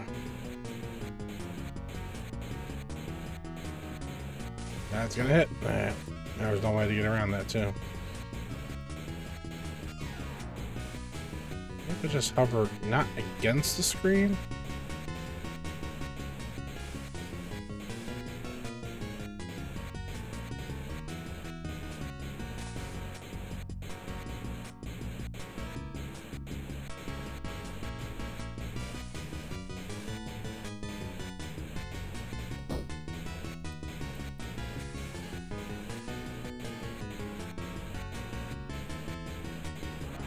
I don't think I have enough time there, though.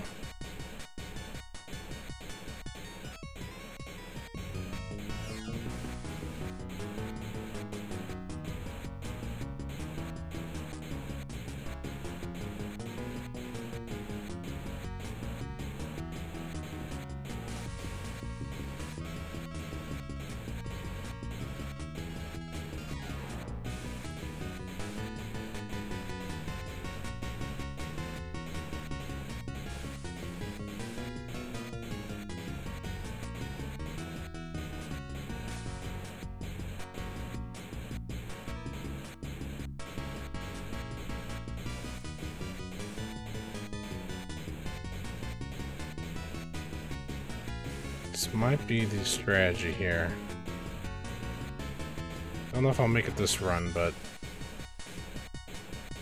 again, not being directly on the edge of the screen where I have no chance to get away from the rock versus... Oh, come on. Maybe like right around here. I'll put Roger's left shoulder at the peak of that left mountain over there, or dune.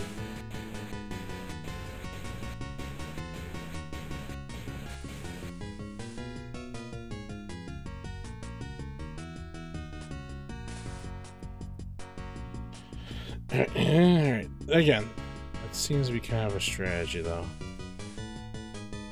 As much of a strategy there is on this. I think we got a little bit further. Not much, but a little bit. Just a bit outside.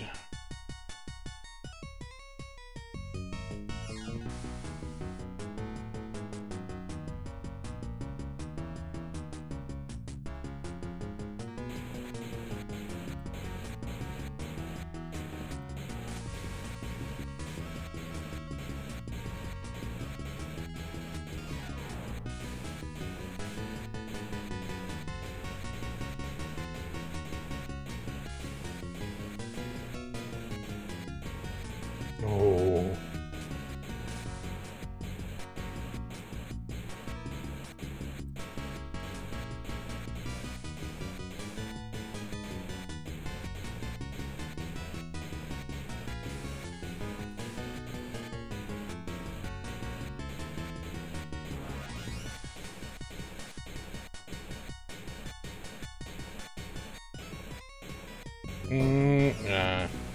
Probably should have went to the right.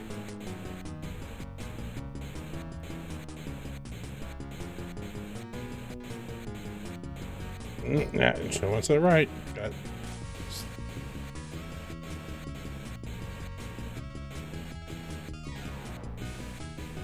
Need something I can go, well, then I had to go left. I was about to say I need something I need to go left, but then I just had to zoom to the left on that one rock.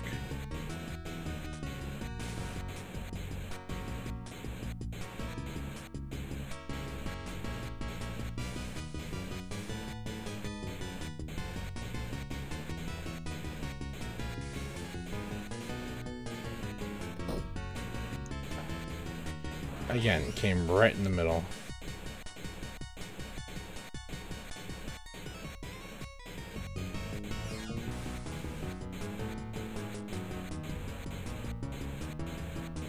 Gave me that one.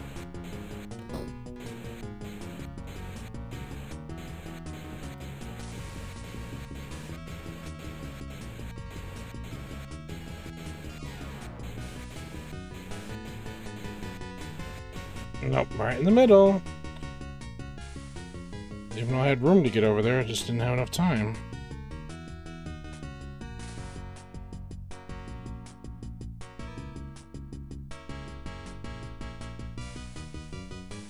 Should I try the right side?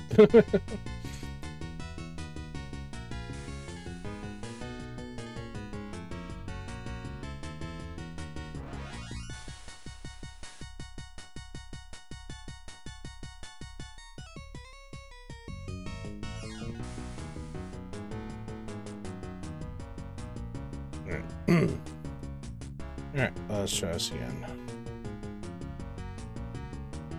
I wonder if you can save scum during this. You can. No.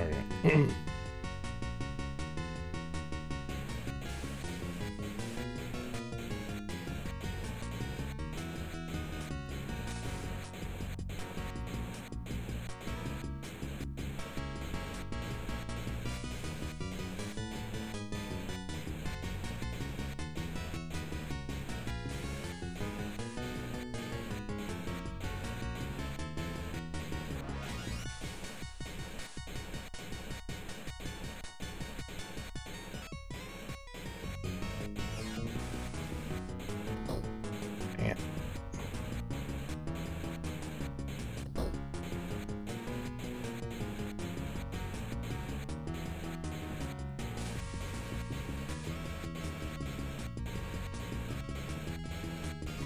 Nope.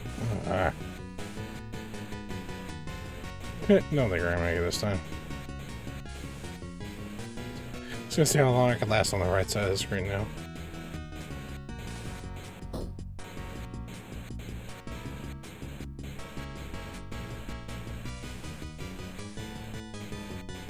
Nope. Nice, safer there.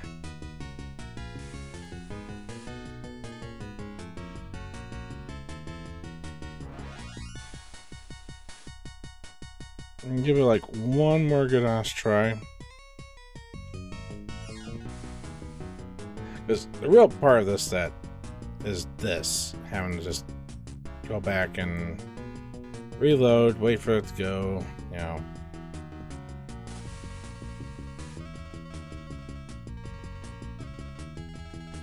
I mean, it could be worse. It could be blips. Boop, boop, boop.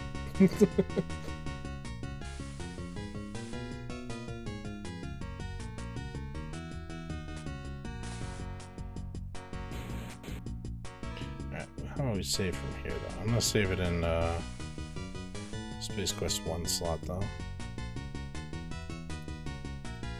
So it'll be at the top. Alright.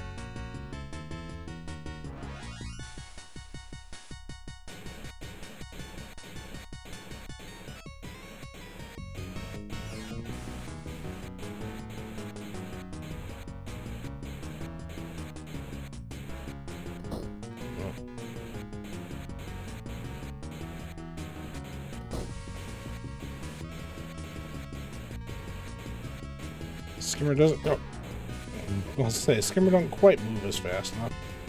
Then you get rock situations like that, and you're like, what are you supposed to do? Win.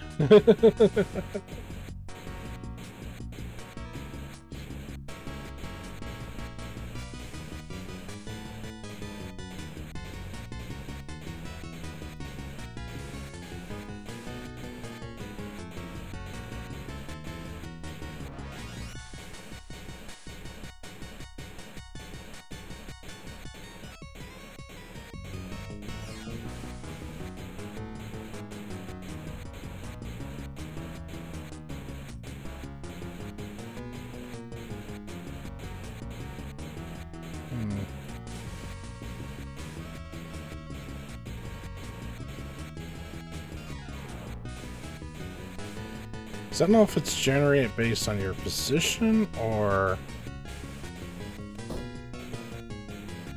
I hit double tap so it stopped in the middle of that instead of dodging.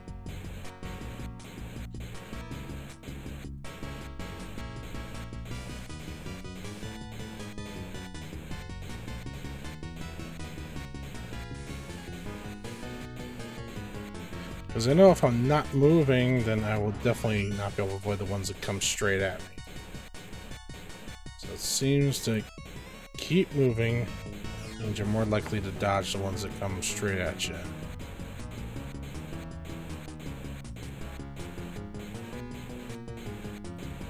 Oh, no.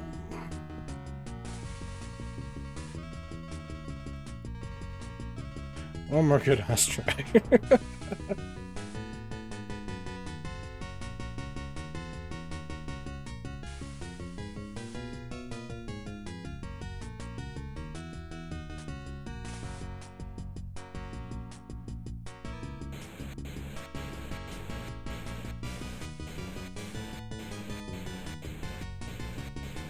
It's a better strategy than just staying in place, because again, if you get a rock that just comes straight at you, there's no chance to get out of the way unless you're already moving.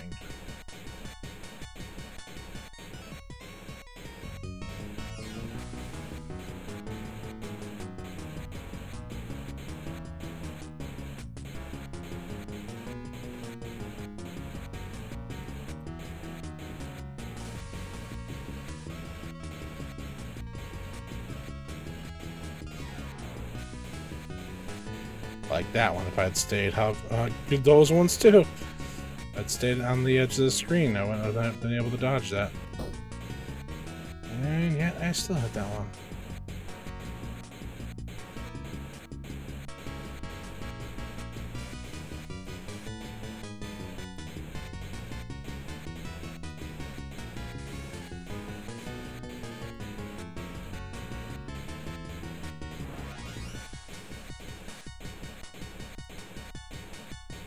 I think the problem is there's not enough, nope, I don't know if I'll be able to avoid that one.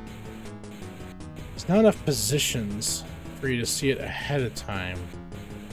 It kind of jumps across the screen rather than be a smooth transition.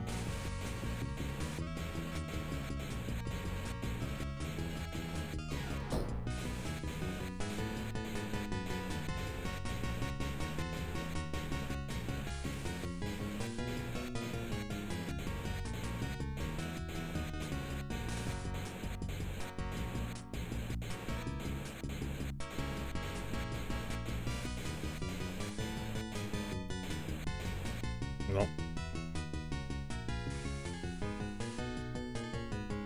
I don't know if I would have been even safe if I was all the way over to the left. Alright. I'm gonna look up to see if there is...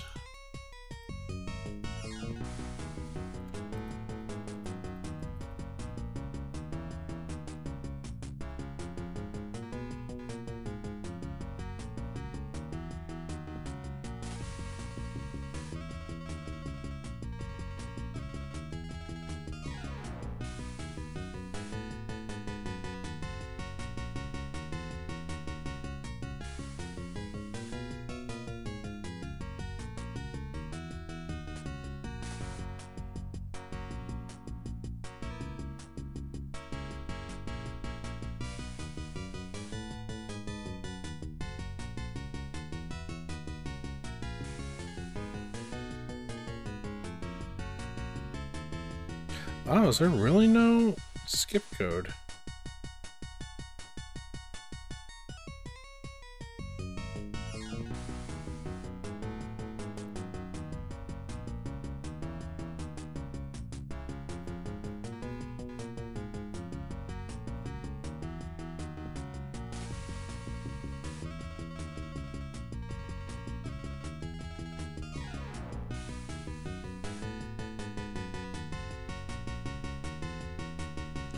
Wow. Yeah. that would be something of a survival horror if you can really get if you can be scared when this music's going.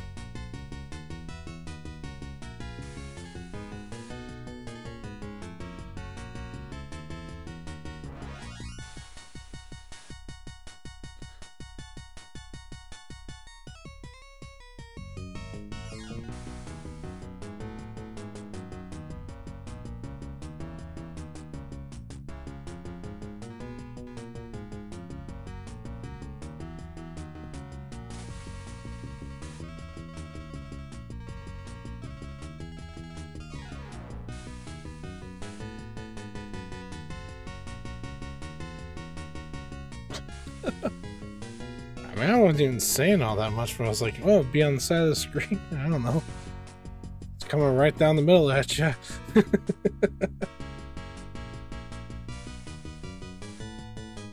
That's an actual debug. Okay. I was hoping there was going to be just a code to skip it.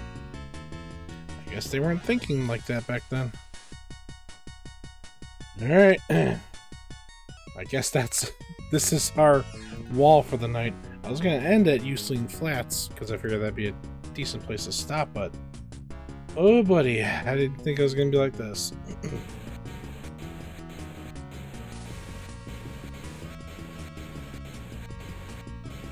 I just recommend save scumming. Which has a bunch of rocks, so why not? This really sucks because, again, how slow this is to change the disc and then...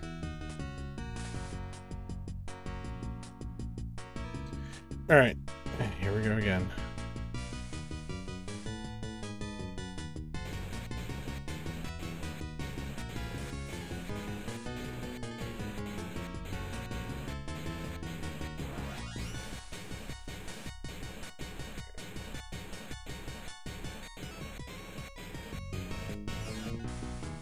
Save it there.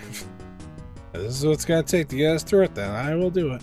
Game's letting us do it. It's part of the legitimate strategy. Yeah, keep telling yourself that, buddy.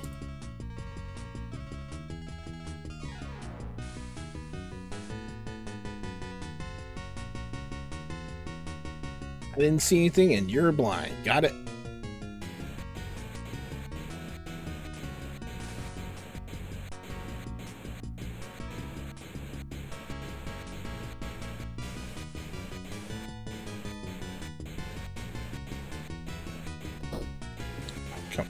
Again, I ain't supposed to avoid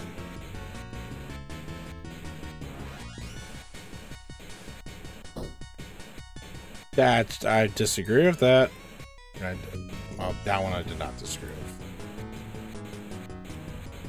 with. Again, how are you supposed to? No, we're on that. I wish it would remain on this one so I could just open the game immediately.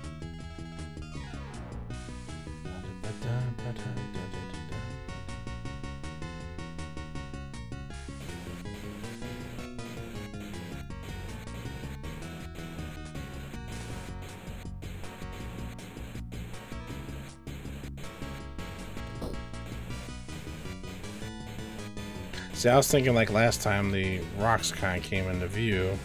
I was like, let me see if it's not randomized. Oh, no, it's randomized.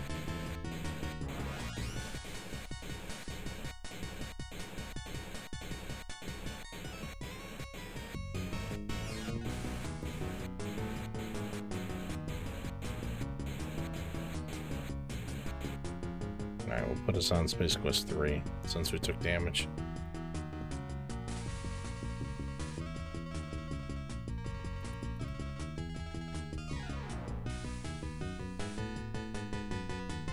I don't care about doing it perfect. I just want to get through this.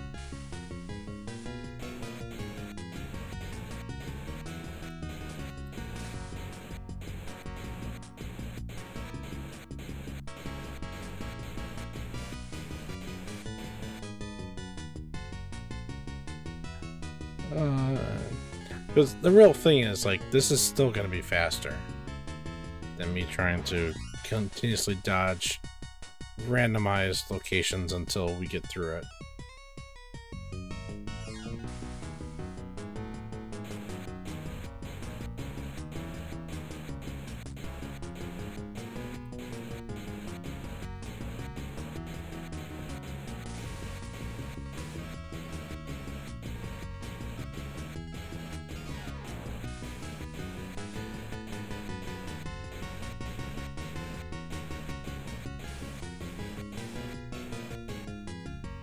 Okay, the settlement moved closer. We got a rock on screen. Let's go ahead and save.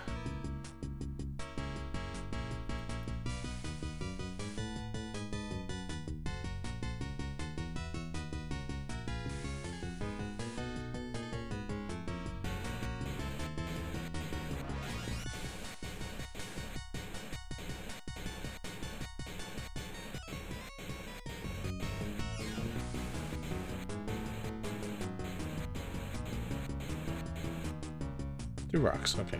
Now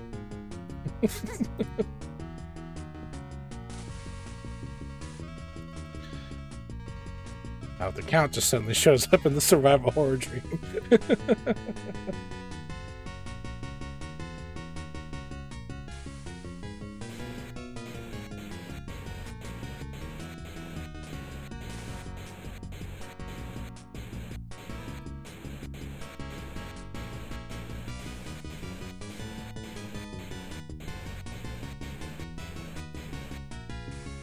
Two rocks.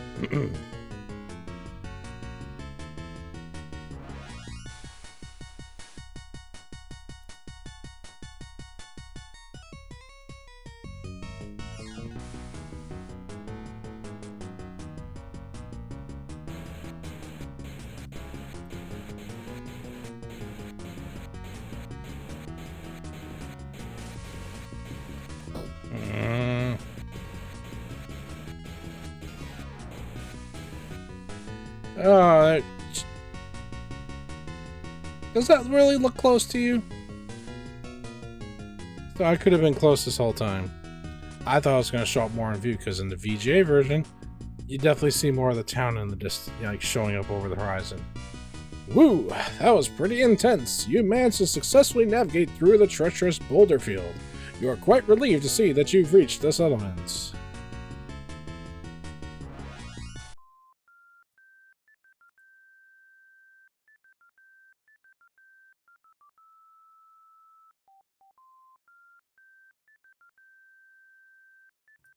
Welcome to Yulins Flats. After a truly stone-crushing journey, you have miraculously arrived safely in Yulins Flats. And just in time, too, because the skimmer's power cell has been drained. It will take some time to recharge itself.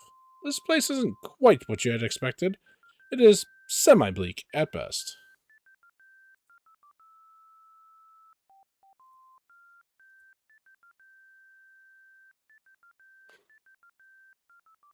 Yeah, I should save.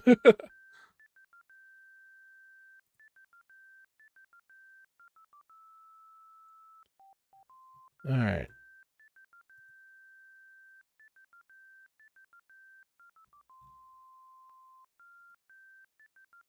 Okay.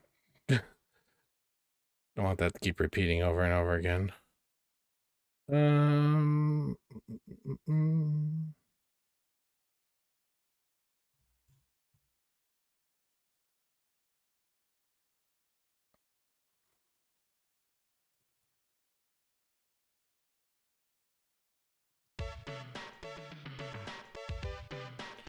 Alright. Wrong disk.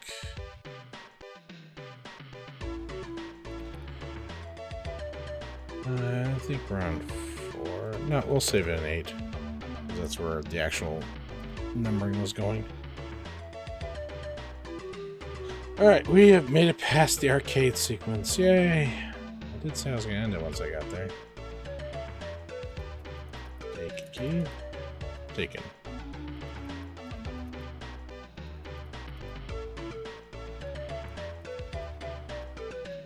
Where?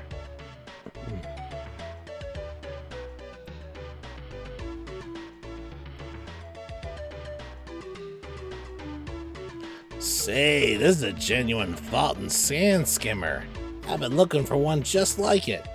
I wonder if you would accept 30 buckazoids?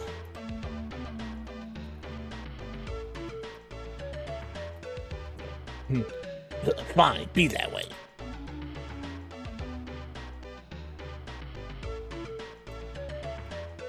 Never take the first offer.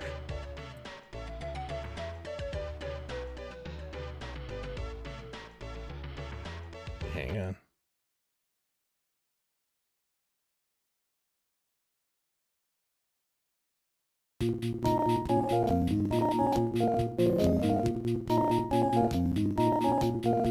Yes, ZZ Top is here.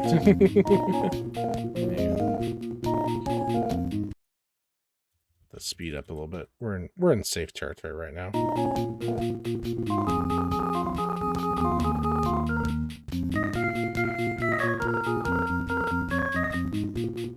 Sharp dressed alien.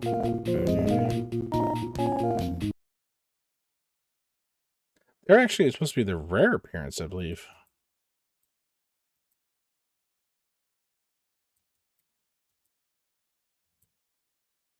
Where's the dude at?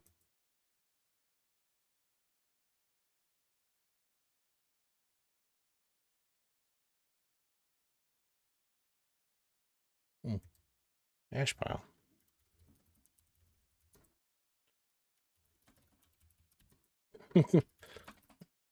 Pile. There's a strange pile of very fine white powder here. Its origins puzzle you. It has a strange burnt smell to it. Well, if anyone was paying attention in the other room. Yeah, somebody got zapped in here. Search pile. Look in pile. Just before you get something in there.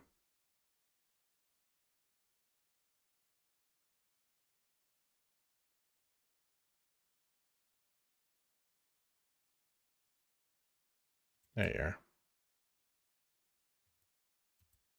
Okay, this is my final offer. I'm only doing it because you look like you need it pretty bad. I'll give you 30 buckazoids, and I'll throw in the swell jetpack. I only used it once. Works great in zero gravity. You'll love it. Is it a deal? Yes or no? Sure. Glad we could do business. I'll just take that key. Thank you kindly. Hope your stay in Newlands Flats is an interesting one. Alright, we got 30 buckazoids and jetpack. Woo!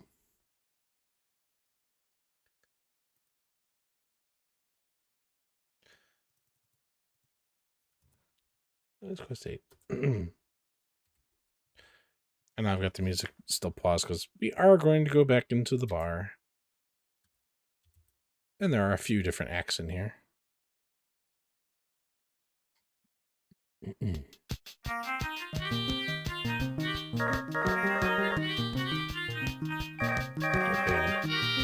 There are a couple of non-galactic looking humanoids cranking out some unfamiliar sounding tunes.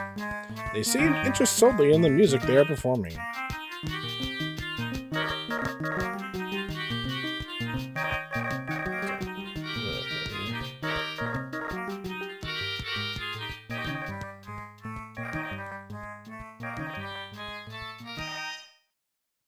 A lot louder than everything else in the game. Yeah, do you think they're on a mission from God?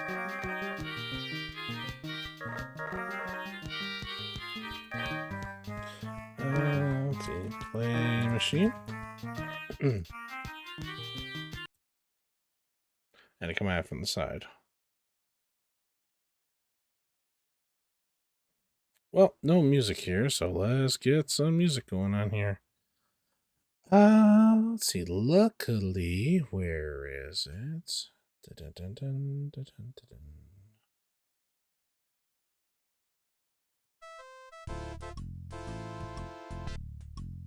We got some casino-like music going on here. Alright.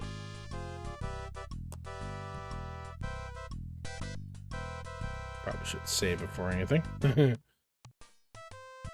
Especially when one of these says, deaf. We'll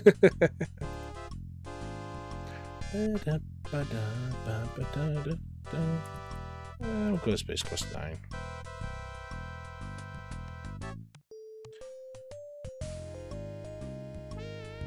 Okay, I did read this. Oh, it didn't put space in there. Maybe that's debug only. Okay, I was curious. Let's cash in. Just okay, let's just quit. So let's bet 3.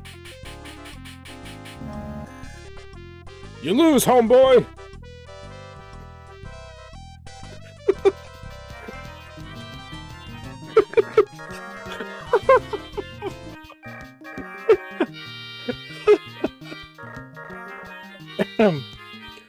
Luck's turn has cost you dearly as life seeps away. You long for the simpler days aboard the arcade.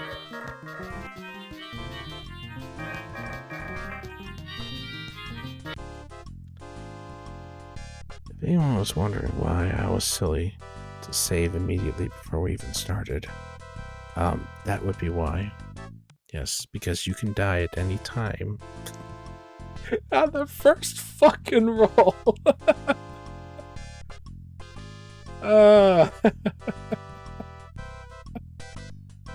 I'm not surprised. I'm just finding it funny.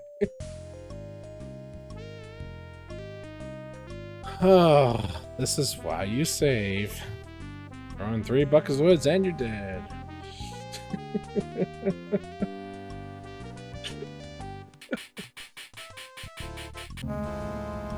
Eat sand. Ooh, 130. I think those are supposed to be the references to the Manhunter New York, I think was the first game. Because there is a it's another one of these Sierra AGI games of this interface.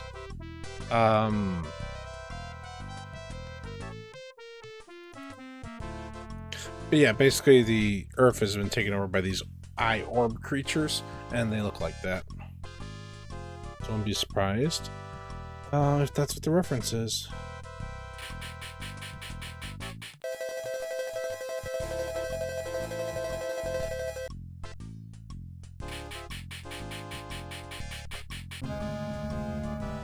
Tough luck. We'll do a few boys before I save. Or if we get another one like that.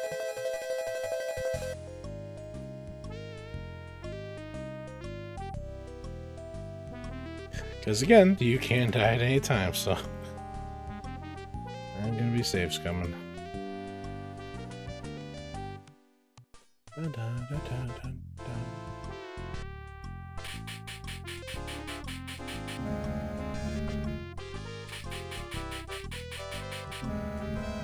Stuck methane. Yeah. Mean machine. Nope, we did.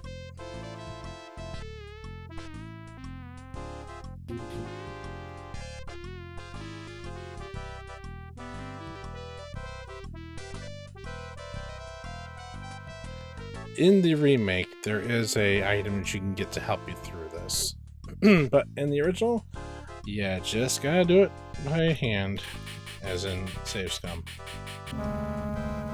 So sorry, you have $87. Oh, Buckazoid, sorry.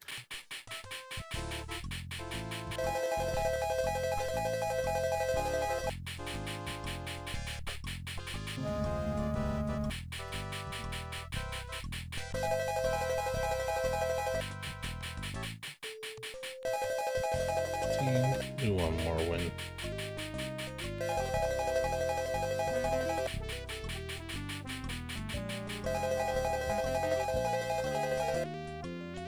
And save. Yeah, in fact, if I didn't have to change the save folder each time.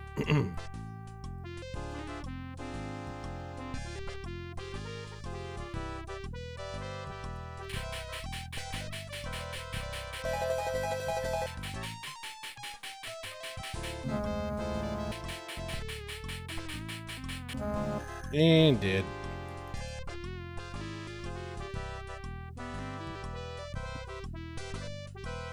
Ooh, who's that?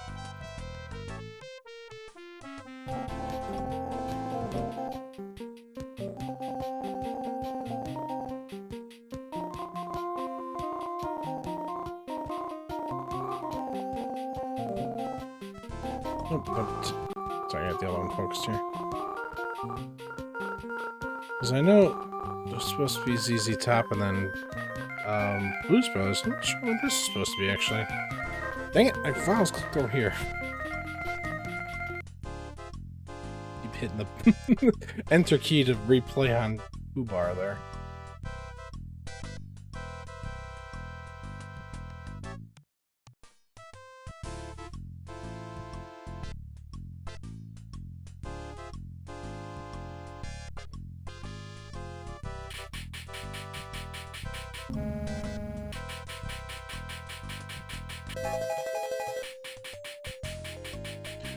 Gambling, it's hopeless. You have 102 buckzoids.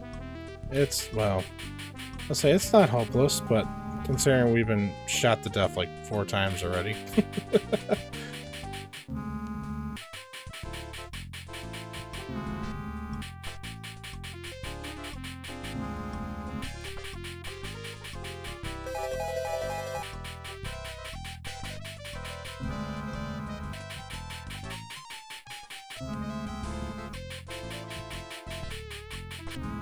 Nope, we're dead.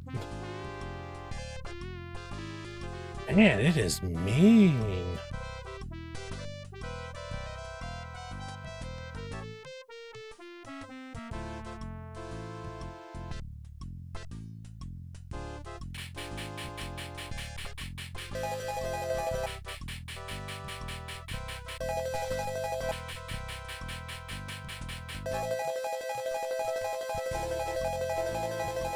Okay, that was a $30 win at least.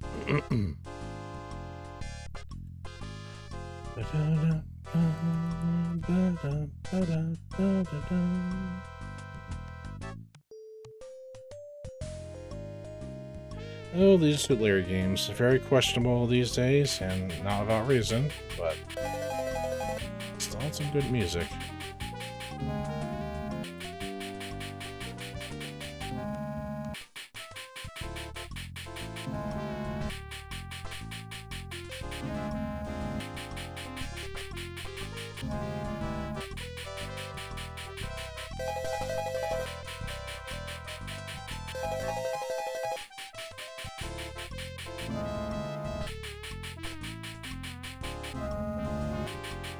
See, I don't mind if it takes a little bit of money out, but the insta kills are what really. And yes, this is random chance again.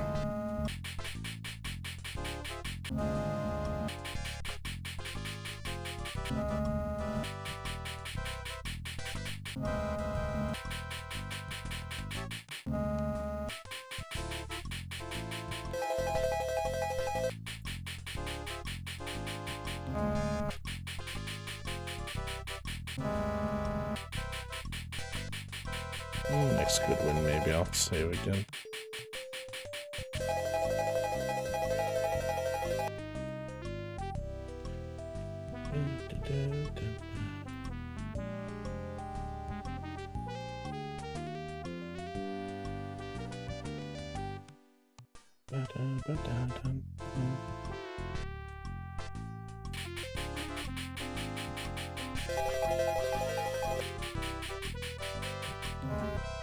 Oh, I thought it was gonna insta-kill me. So, skull and skull, I was like, uh-oh.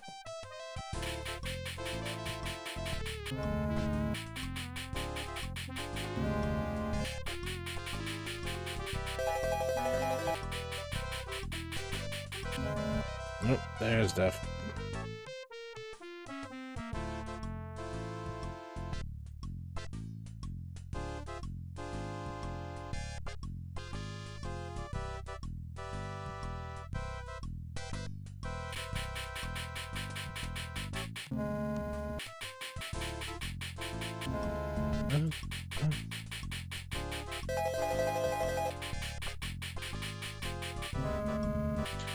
Yeah, there's more. No, that's enough. I don't think, even though like I grew up with the Legendary games along with the other Sierra Adventure games, don't think I'll be playing those on stream. Call me crazy, but I just don't think I'm gonna do that.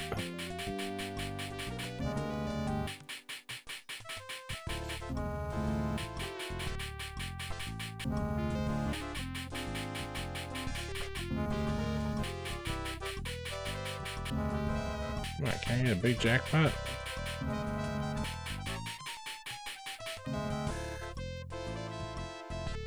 And dead after losing all that money.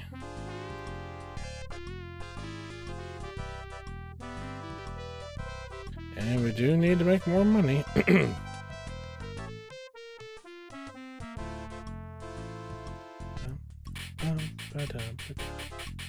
Really? Right after loading, of course. I said the odds on this are mean.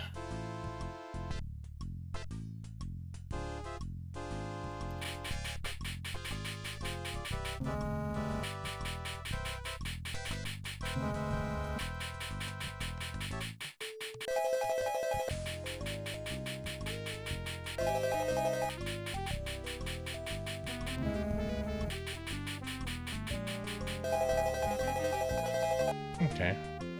$30. Zoids. Disc. Because it keeps swapping, because disc is up here on the top when you're loading, but it's down here when you want to save.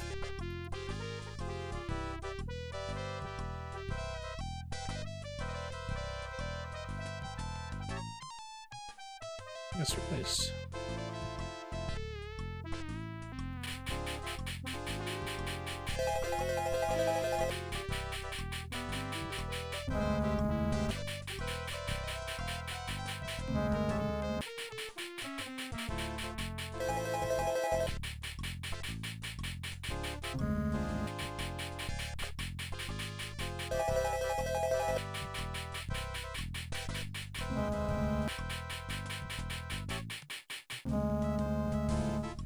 So turn it down a little bit more.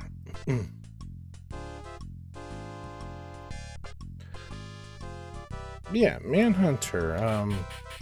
This thing of things to talk about. We're kind of grinding out the money here. It's a little bit different. It's not a text parser. It's actually cursor driven.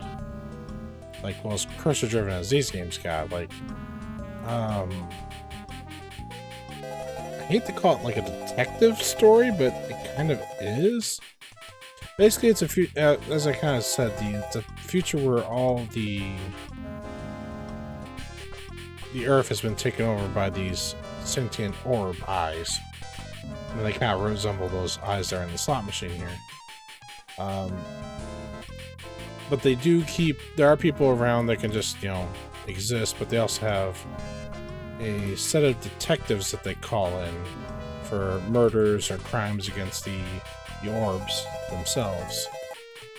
I believe they actually call them manhunters. I believe that's... I'm not misremembering. So you play as one of the robed manhunters. We made a little bit of money there. Yeah, basically what starts out as a case of, you know, just murder of a orb. No, actually it was a person who was dead. But anyway, yeah, you're solving a murder, and then basically like they got technology like to trace movements and such like that. We're dead. So you get to follow like somebody's path. Like it's not like a satellite view like where you can see them, but it's just like the signature of a human being can be tracked. It is known for a very infuriating sequence where you have to go through Central Park, and it is mined. And if you do not take the exact correct path that you saw earlier in the tracking of somebody's movements, you will blow up. How bad is it? Look at the screen here. I want you to pretend that each opening here that you see in the panels design is a direction that you could take on each screen. Again, you go the wrong direction, you blow up. And instead of it being outline marked like this, imagine that wasn't clearly marked out in the design. So the cursor would just move and go bloop, bloop, bloop, bloop. Yeah, so you had to... I don't know what they were thinking with that one. It's one of the ones that kind of keeps me from not really going back to that one. As interesting as the game is, that dang Central Park navigation puzzle, not really a puzzle, it's just an annoyance. Dead? No, not dead. It's just so wild. I don't remember the sequel doing that. And that's just one thing that you really have to kind of track. There's also another maze that you gotta make your way through as well. Yeah, there's... It's not bad. It's an interesting concept, especially for the time. For, like, you know, PC gaming. But, oh yeah, follow along a video guide to find out how the heck you're gonna get through that Central Park otherwise. That's just too dang annoying to do. Try to do the interface of the game. Because if memory serves me, you can't look back at the tracking movements while you're in the park. You have to leave the park. And then you can look at the look up your handheld computer, essentially, what you look up the information on.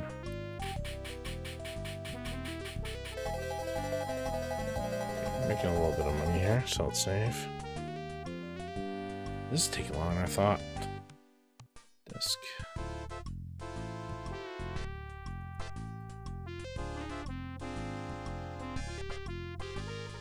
Yeah, I think I'm spoiled with the VJ version.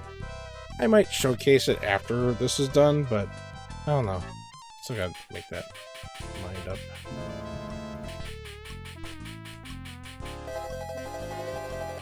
Yeah, Manhunter.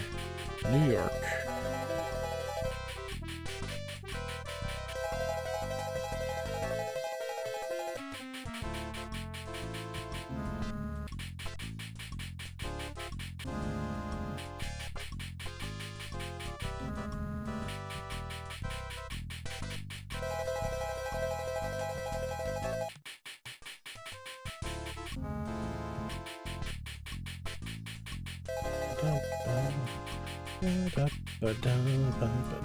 I really almost spent an hour just doing this.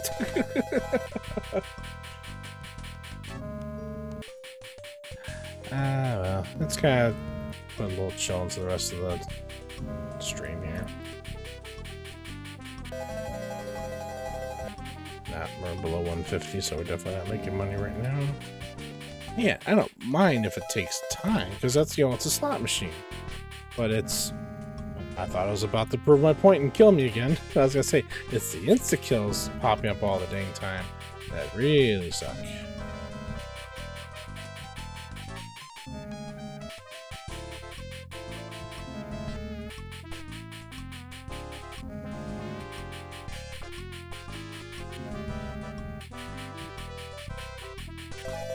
Still haven't gotten 3 diamonds in a row, too.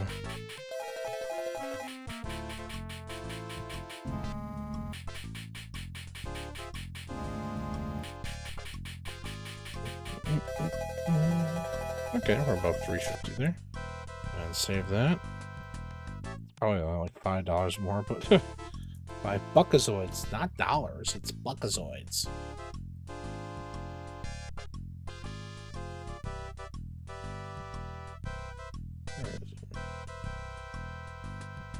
In all the known universe, the lowly buckazoid is the lowest denomination of all. You can't even buy a dead fish with it.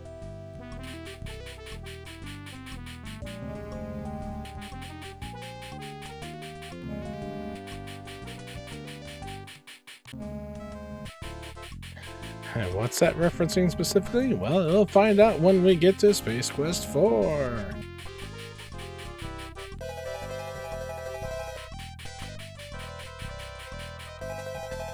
Okay, alright. 170. We're starting to make some money here.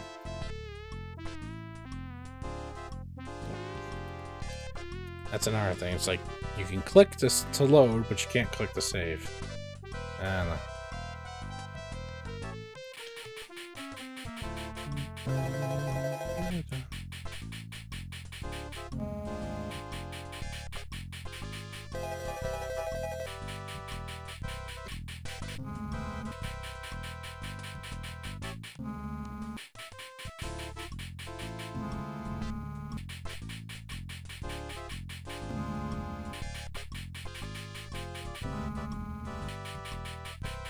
I don't think what else to really talk about while we're doing this. But yeah, I mean, if it wasn't obvious, then I will be doing more of the Space Quest series for sure. I feel like I should probably break it up between games. Because if I just go straight through, you know, Space Quest 1, 2, 3, 4, 5, 6, you know, even if I don't do, if I just stick to like 1 through 4, which I grew up with, or do the text parser ones first? Take a break for VGA? I don't know. I don't know if that's just my ear, but turn it down emulator a little bit more.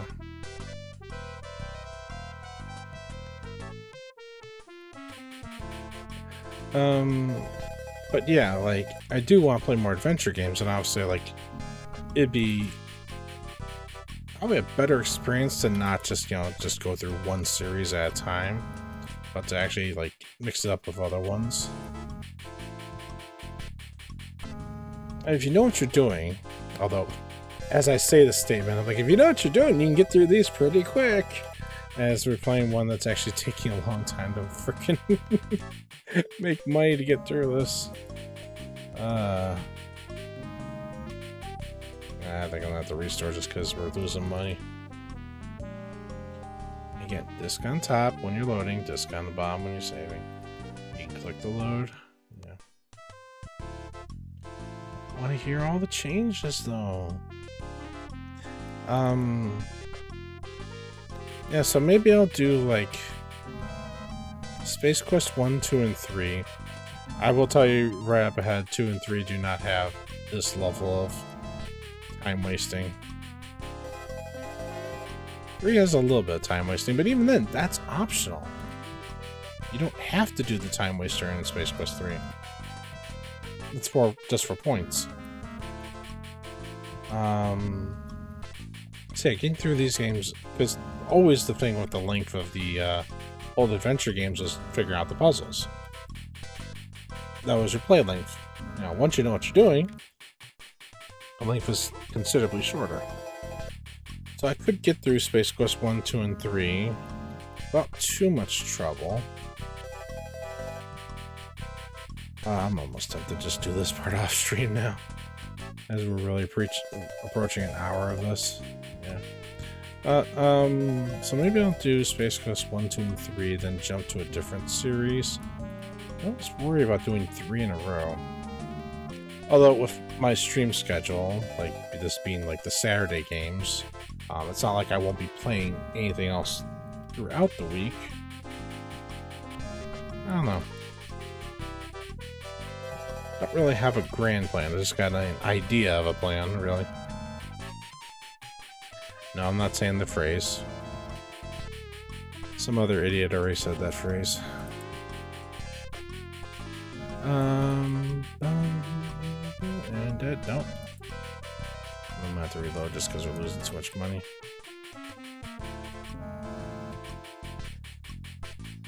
Yeah, load again. I don't know, it's just one of those things where it's just like, I know the games that I want to play, but I just don't really have an order yet.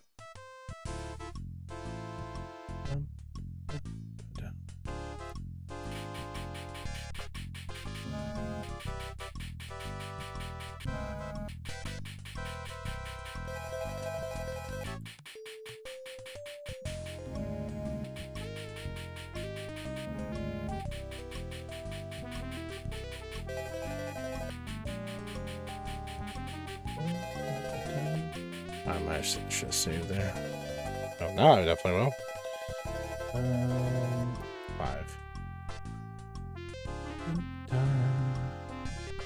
And we still don't have enough, I'm sure.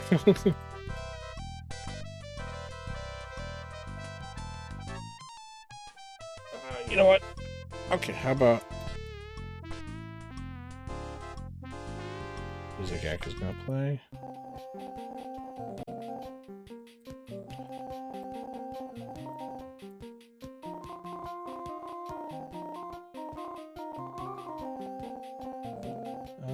Order beer.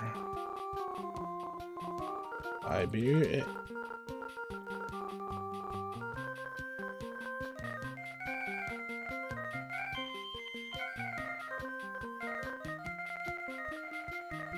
Drink beer. The beer tastes like I was got into the rhythm and not reading anything. The beer tastes like carbonated Zippo sweat. However, considering recent events, you could learn to love it.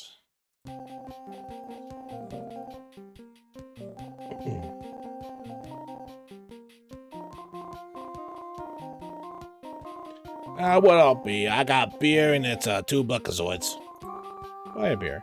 That'll be 2 Buckazoids. Thank you very much. Come again. Drink the beer. Gulp. Gulp.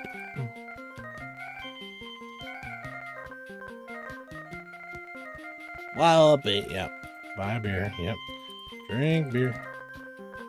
As you sip another of the odd brews, you overhear someone at the bar speaking. There I was, cruising through Sector HH when I spot this blip on the scanner. So I head toward it. You see, and it's right there in front of me sits the Deltor. It's just sitting there. My heart started hyperwarping on me. I figured my milliseconds a number. All I can think of doing is getting my craft out of there. So I'm reaching for the throttle. All of a sudden, there's this incredible flash of light. You see, it's just like that. This little planetoid explodes into a ball of fire. I tell you, I've never seen anything like it before. I've never seen anything like it. I mauled the throttle and got out of there quick, you bet.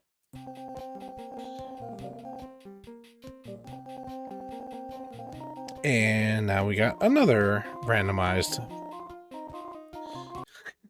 Sector HH. Yes, we need to know that too. And that is the point of having the beer, other than just, Roger's had a bad day. Alright, Space Quests, HH. And no, you cannot hear it again. Because if you just keep drinking, I mean, at this point, might as well. Buy beer. Drink beer. You feel a strange tingling sensation. The taste of the beer doesn't seem to be bothering you so much now. Drink beer.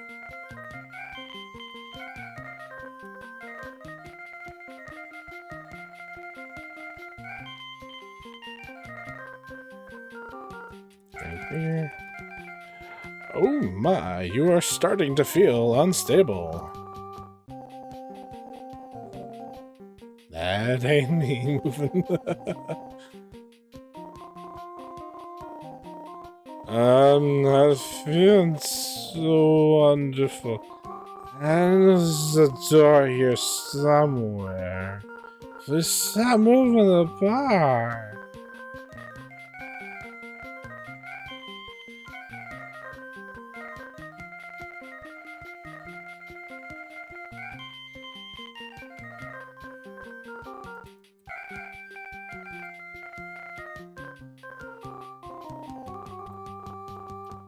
Well, I don't think I'm in control of this. Well, let's... Well, I guess I do have some control.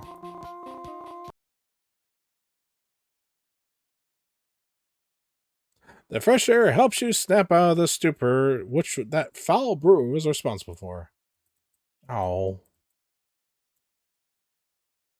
Drat. Thought we were drunk enough.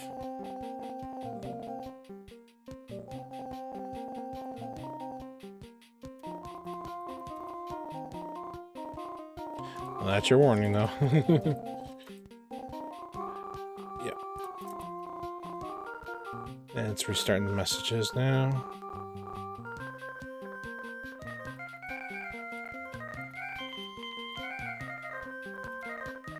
I actually want to find out if you can hear it again, because I didn't think you'd get to snap out of it.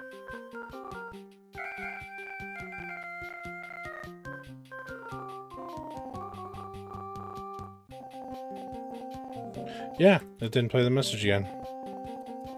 So, yep, you only get one shot at that.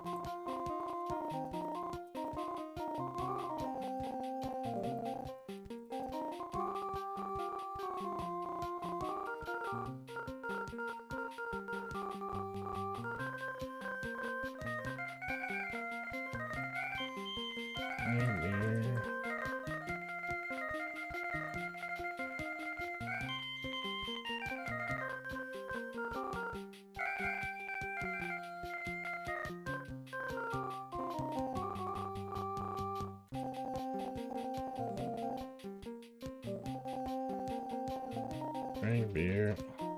Yup, yup.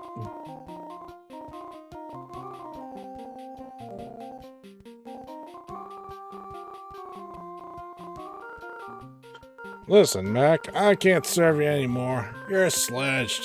You better go sleep it off or something before you start making a public display of yourself. I have beer. Alright.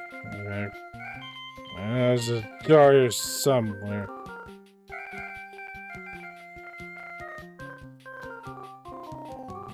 Stop moving the bar. Oh my goodness. Roger, get out the door.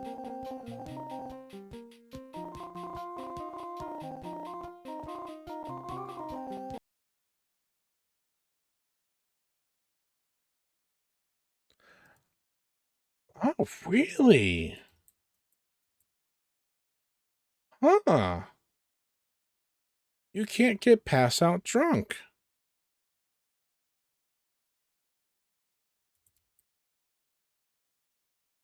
Interesting, because you can totally do that in the VGA version.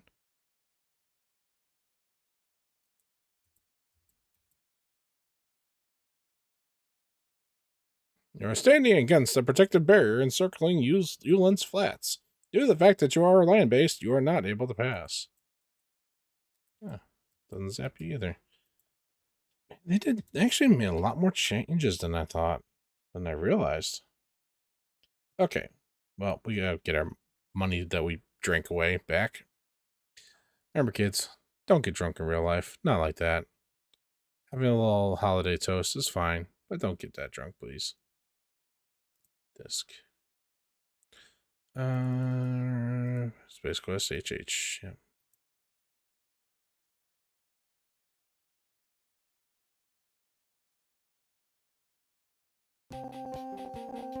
You only get one shot at that. And Buckazoids. Ooh. Didn't like trying to load that. The Buckazoid is a flat piece of a precious alien metal. You have 186 of them.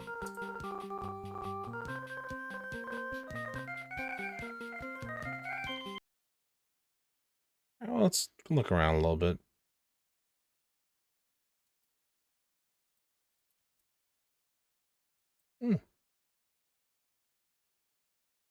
Yeah, the differences they made in this. It makes sense. This was their first game.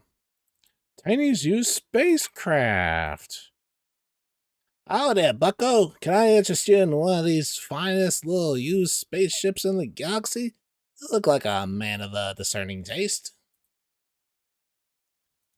About ships. Talk about ships. Buy ship. Look at ship. You are in Tiny's used spacecraft lot. There are only a few ships to choose from. Impossible to miss is the incredibly talkative, not to mention rotund, owner, Tiny. He is most certainly an unusual looking being. About ships. Okay. Just look at ship. You are standing near one of Tiny's used spacecraft. Upon close inspection, they appear to have quite a few kilometers on them.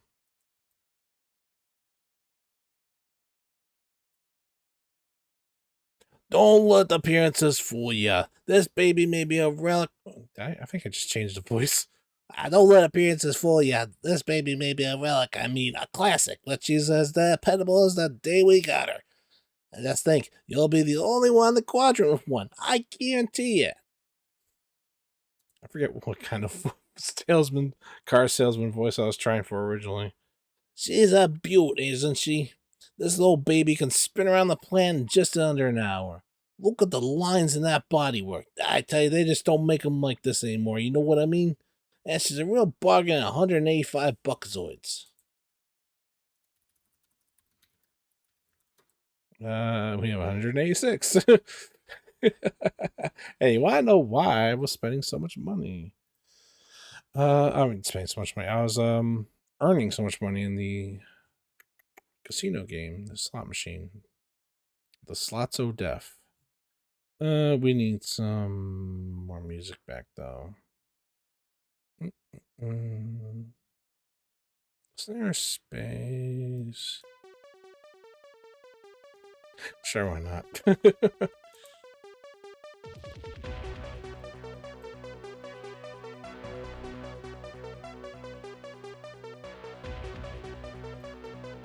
Well, this is quite a unique little unit.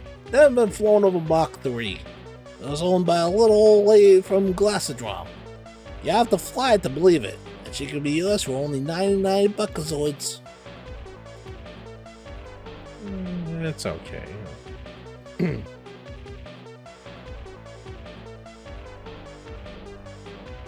Hey, look at this one here. Well, there's a man with a good eye. This here's the keenest little scrambler in the hemisphere.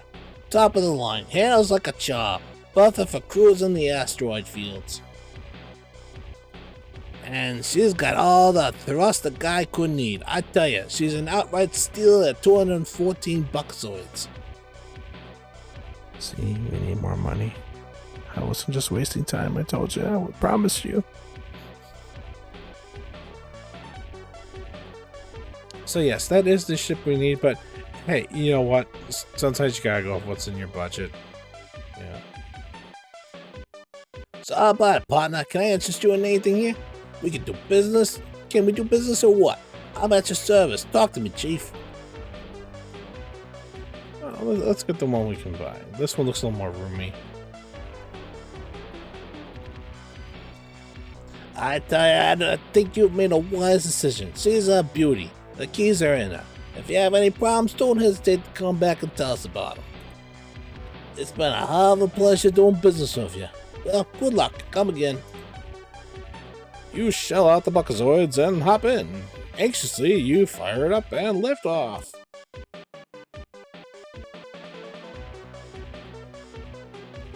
Darn the luck, Roger. You've crashed on the dunes and ended your life.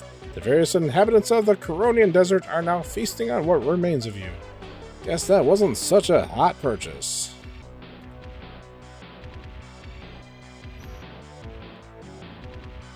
And sometimes it ain't worth to go too cheap. When was even the last? Oh yeah, we were in the bar.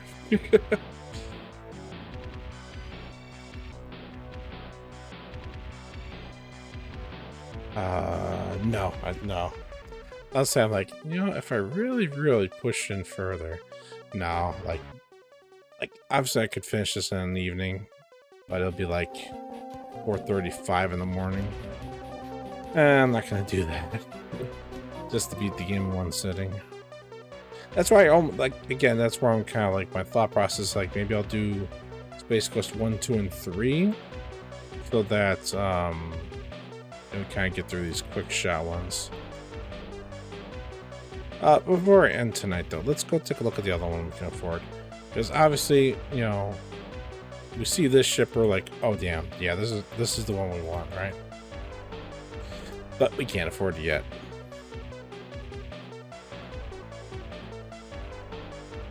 Actually, I wonder if we can look at it.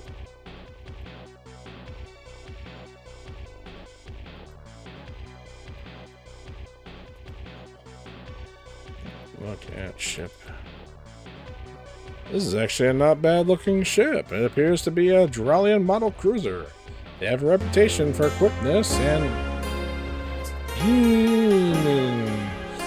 Have a reputation for quickness and reliability. You are surprised that someone or something of Tiny's caliber would be carrying it. And Tiny can't believe that we've just been raided by the Lunar Heights Arcade. Welcome, everybody. Welcome, Farron, Mr. Redstone, K-Rulium, Leaping. Lippin'. I am sorry. I do not have your name down in my memory too well. I know who you are, but I was like, I don't think I've ever actually said your name too often. I apologize. Lippin'. You're at the. I'm sorry. I do apologize. I think those Farron usually call you Lee. Again, I do apologize. Welcome in. Welcome to, ironically, the spaceport. It's for how to use ships. Like a car dealership, but it's a ship spot. Yeah, okay. So yeah, we were just taking a look at the ships. One that actually looks pretty good. We can't afford yet. We need to do more gambling. So I was just showing off what happens if we take one of the other lesser quality ships. Yeah, it's partner. I don't think so. I don't think there's anything that will let you know. I am playing the Apple IIgs version of Space Quest. And why would I be doing that? Because the Apple IIgs had a dedicated sound card in it, which Sierra actually took advantage of that. So I'm actually listening to hear the different sound effects and music choices that they would have done. Obviously, like what's playing in the background is not from Space Quest. I'm just filling in because there's no music otherwise for the most part. I appreciate all of you stopping by. Yeah. Oh yeah, I should do my.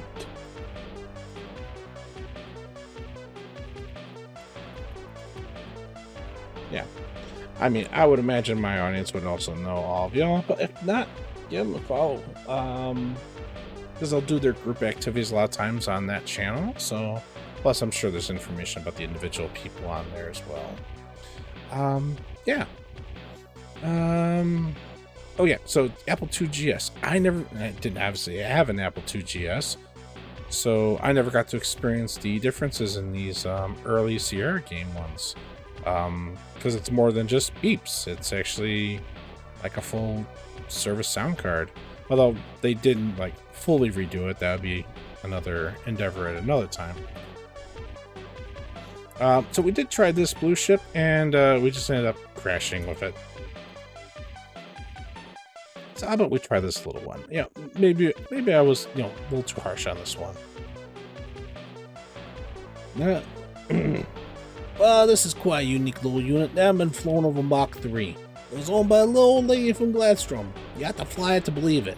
And she can be yours for only 99 buckazoids. I don't know about shit. I tell you, I think you made a wise decision. She's a beauty. The keys are in there. And if you have any problems, don't hesitate to come back and tell us about them. It's been a hell of a pleasure doing business with you. Well, good luck. Come again.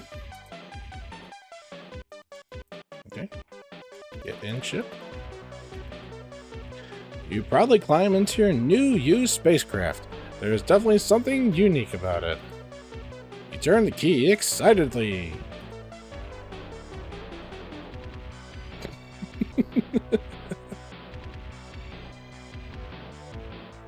Well, geez, Guy, it seems it's developed some minor malfunction since we've acquired it.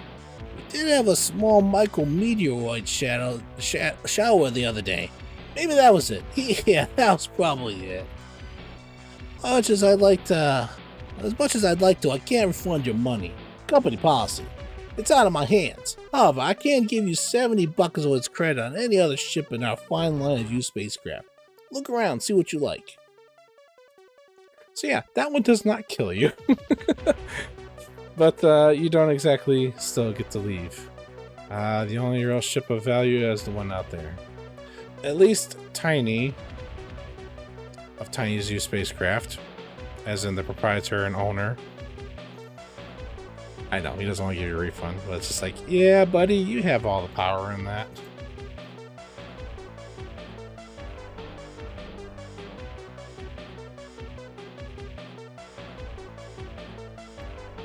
Look at ship. There are a couple of other craft here, which might belong to the beings inside this building.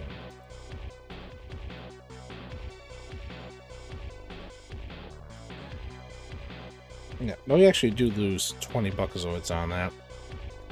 I guess I'll go for a little bit longer since Lunar Heights Arcade came in. Disc.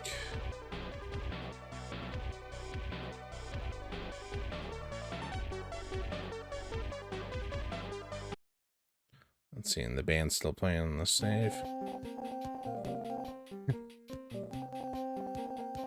Yeah, but you can hear.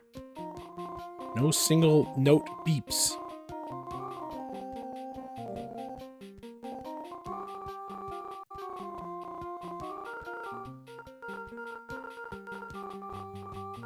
Yeah, if we do, there are different acts in here too. I think there's 3 total. Oh yeah, I should look. Maybe that'll give me a clue. Look at band. There's a hip combo of green beings jamming. They only seem to be interested in playing music.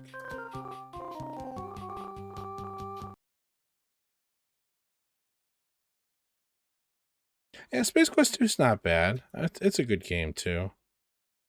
I gotta start somewhere though. I'm not gonna jump into like the one I played the most or something like that.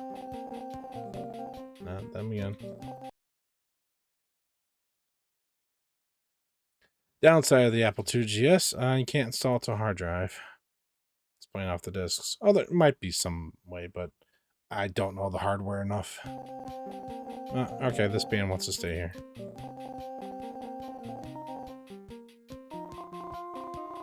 Guy looking at the slot machine there. Maybe I'm too close. Yep, there we go. That's the slot machine I was playing earlier. Yes, it can kill you. Don't gamble, kids. Except when we have to. As in now. Alright, we'll go back to the Larry Casino music. Where is it?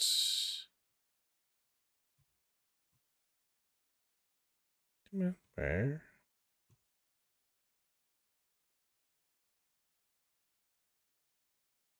There we go. We gotta play something while this is going. Alright. Oh, not Shift F8, just Shift 8. Yep, and I saved just before we started the first spin, and it killed me immediately.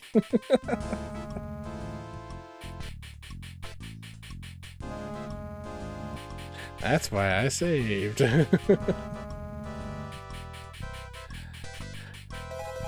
And unlike the eventual point-and-click remake, there's nothing to really do to speed this up. You just have to keep playing and get lucky.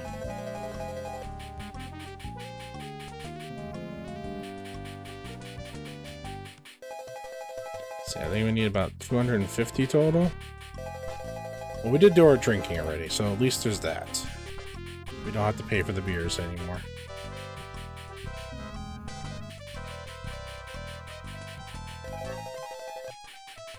So now we just need the money to get ourselves a good ship. And something a little bit more. Because, of course, a used ship salesman is going to leave out some details. Okay. Save that progress since we're at 200 again. Whoa, what's... Mouse? Mouse? What? What's going on?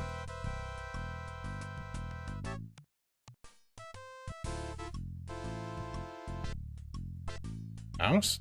Game? Emulator?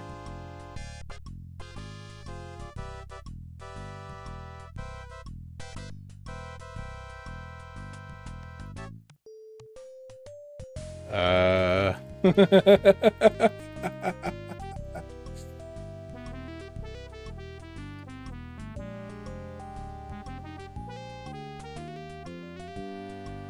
you can right click to change that. What's...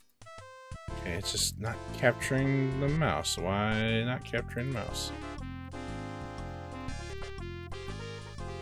It's just...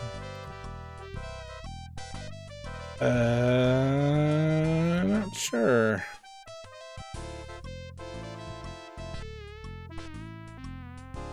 It was stuck down at the bottom and now it's not working. Well, I guess I'll try to reopen it.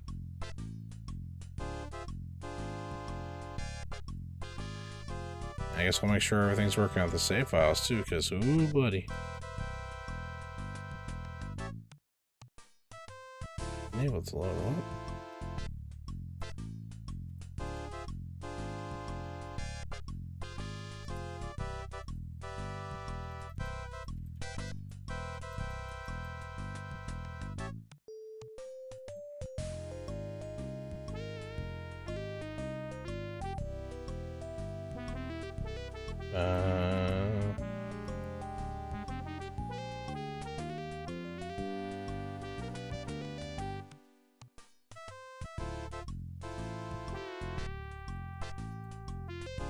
Don't tell me I broke it just at the end here. Oh, that would just be a very thing. It's just like, no, the emulator's done. Do I need... Oh, do I need maybe disc 1 in the start? That could be it.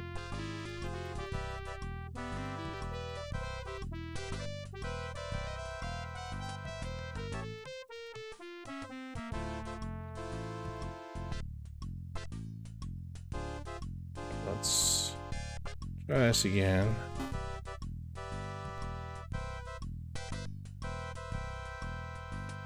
I'm worried about the ejected DOS disk.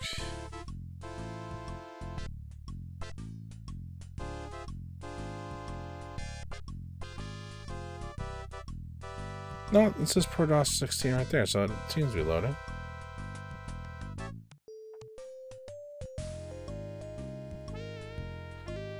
Okay.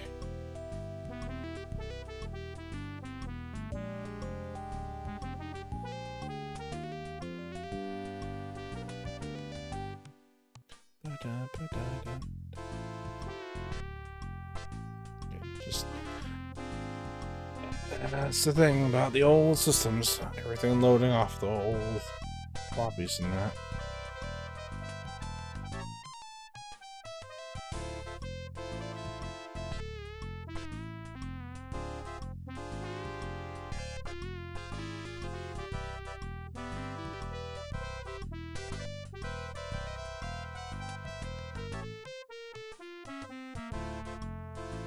I mean, I guess I can play the intro so you can hear how it's not just beeps and boops. And Space Quest 2 would have just been still PC speaker as well, so you'll be able to hear that, Farron. Okay, got the welcome.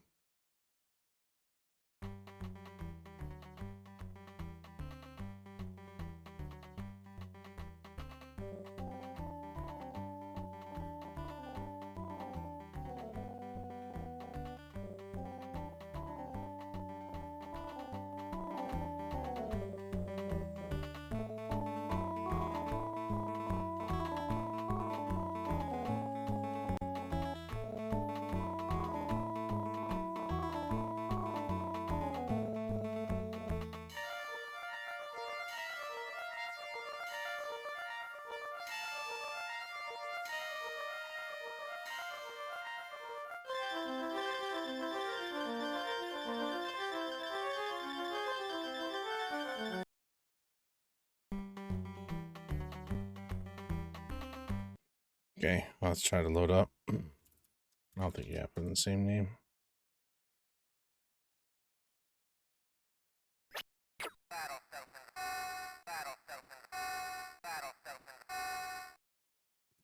Battle stations.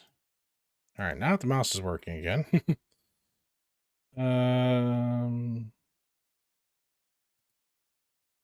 Yeah, because the other one's still in there.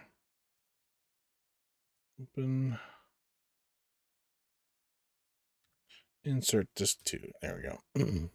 Yeah, that was it. I just couldn't boot from disk 2.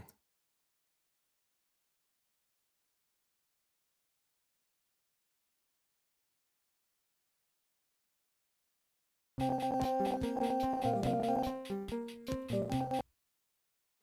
there we go. Back to gambling. I'm a little upset though, we lost that little bit of progress. Yeah,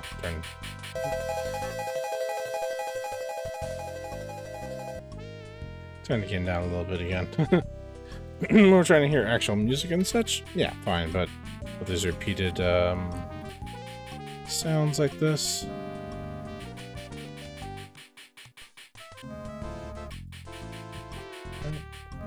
And dead.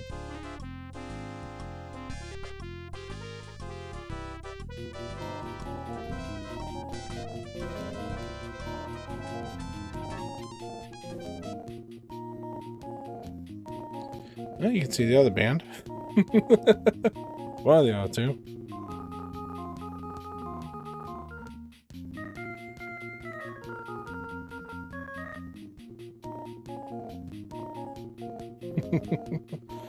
Totally not ZZ Top. No, totally not. Disc.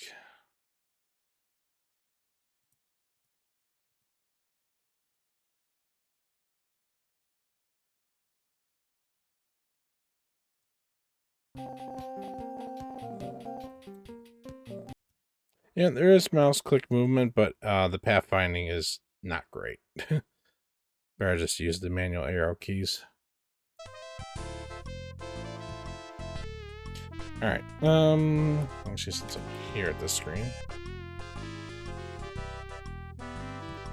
Disc, so I'll do this spot. What man, 9? Yeah, so just goes 9.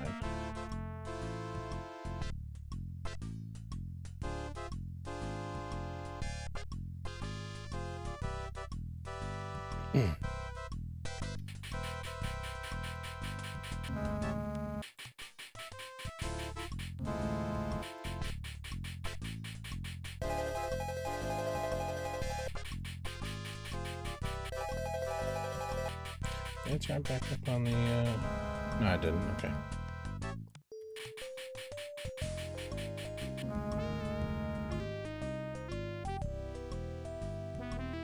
We made some good progress. I mean, we did the initial escape from the ship that was invaded.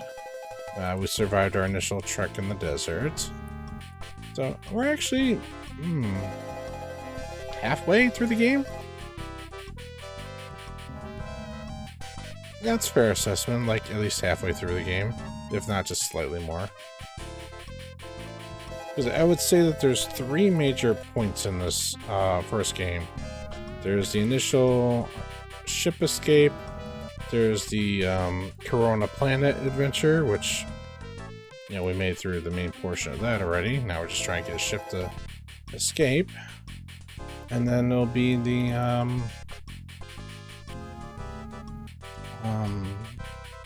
heading back to find the Sarian race that stole the star generator, which we got that information from when we were drinking and overheard a conversation.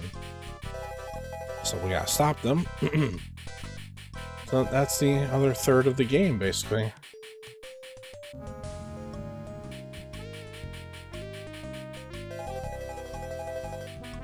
Yeah, so definitely made a lot of progress.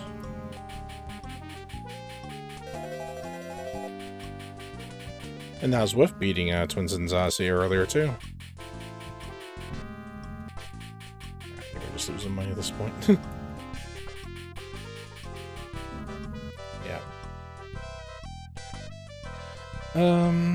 Yeah, I might just grind... Well, I'll do one more maybe round of gambling here. Otherwise, I might just grind the rest off stream.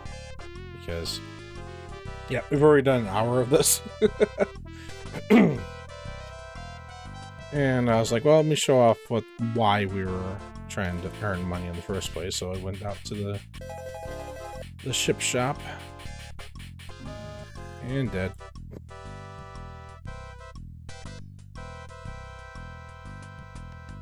Who's playing now? Same alien race. And we're just swept out and tossed out.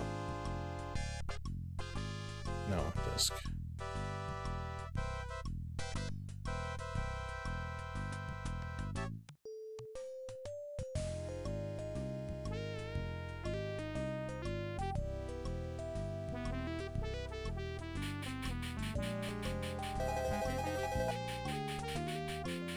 Dead? No, not dead. Eat sand. You win.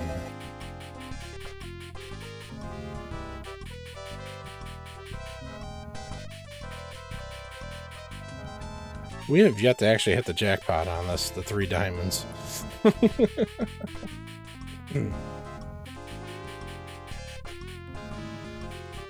We've hit the death plenty of times.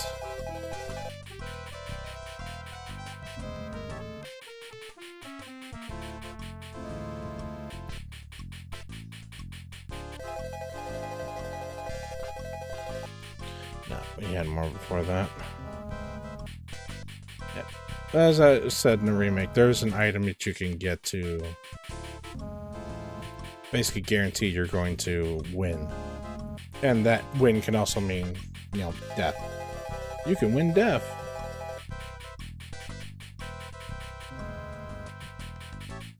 But instead of, like, you know, nothing won or lost.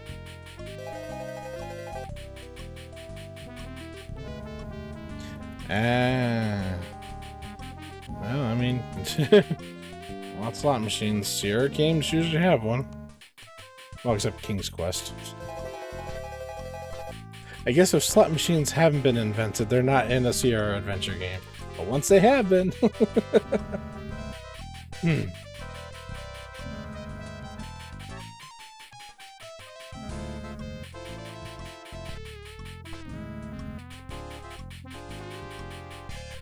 Man, the random chances on this one. I would hate to speedrun this. I think speedrunners would rather stick with VGA version. That's more consistent. Because there's an arcade sequence that you can skip in the VGA.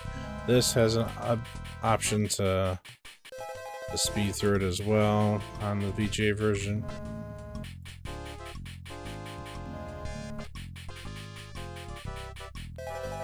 Yeah, unless we hit the big diamond, I think this round's over.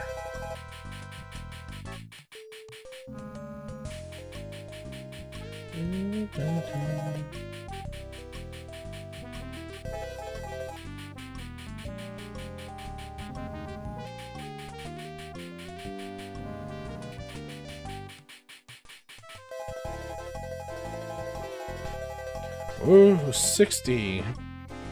We finally hit it. That's 60. Ah, well, that's some more money made at least. Disc. Space Quest 9.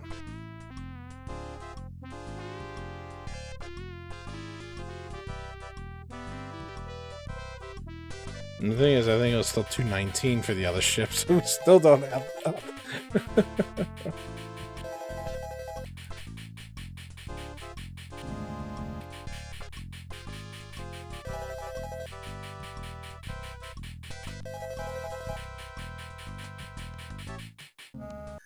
I think that's the I think that's the call mark right there.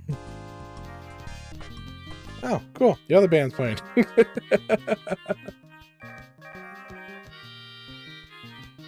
Luck's turn has cost you dearly. As life seeps away, you long for the simpler days aboard the Arcada. Arcada. Could be Arcada. Thank you for playing Space Quest. Too bad you failed miserably and doomed all your people to a horrible death at the hands of the Sarians. If you continue playing as skillfully as this, we'll never have a chance for a sequel. Better luck next time. I think that's the point to end it. So it tells me that's really where it should go. We lost last time with slots, yeah. We did make a little bit more money still.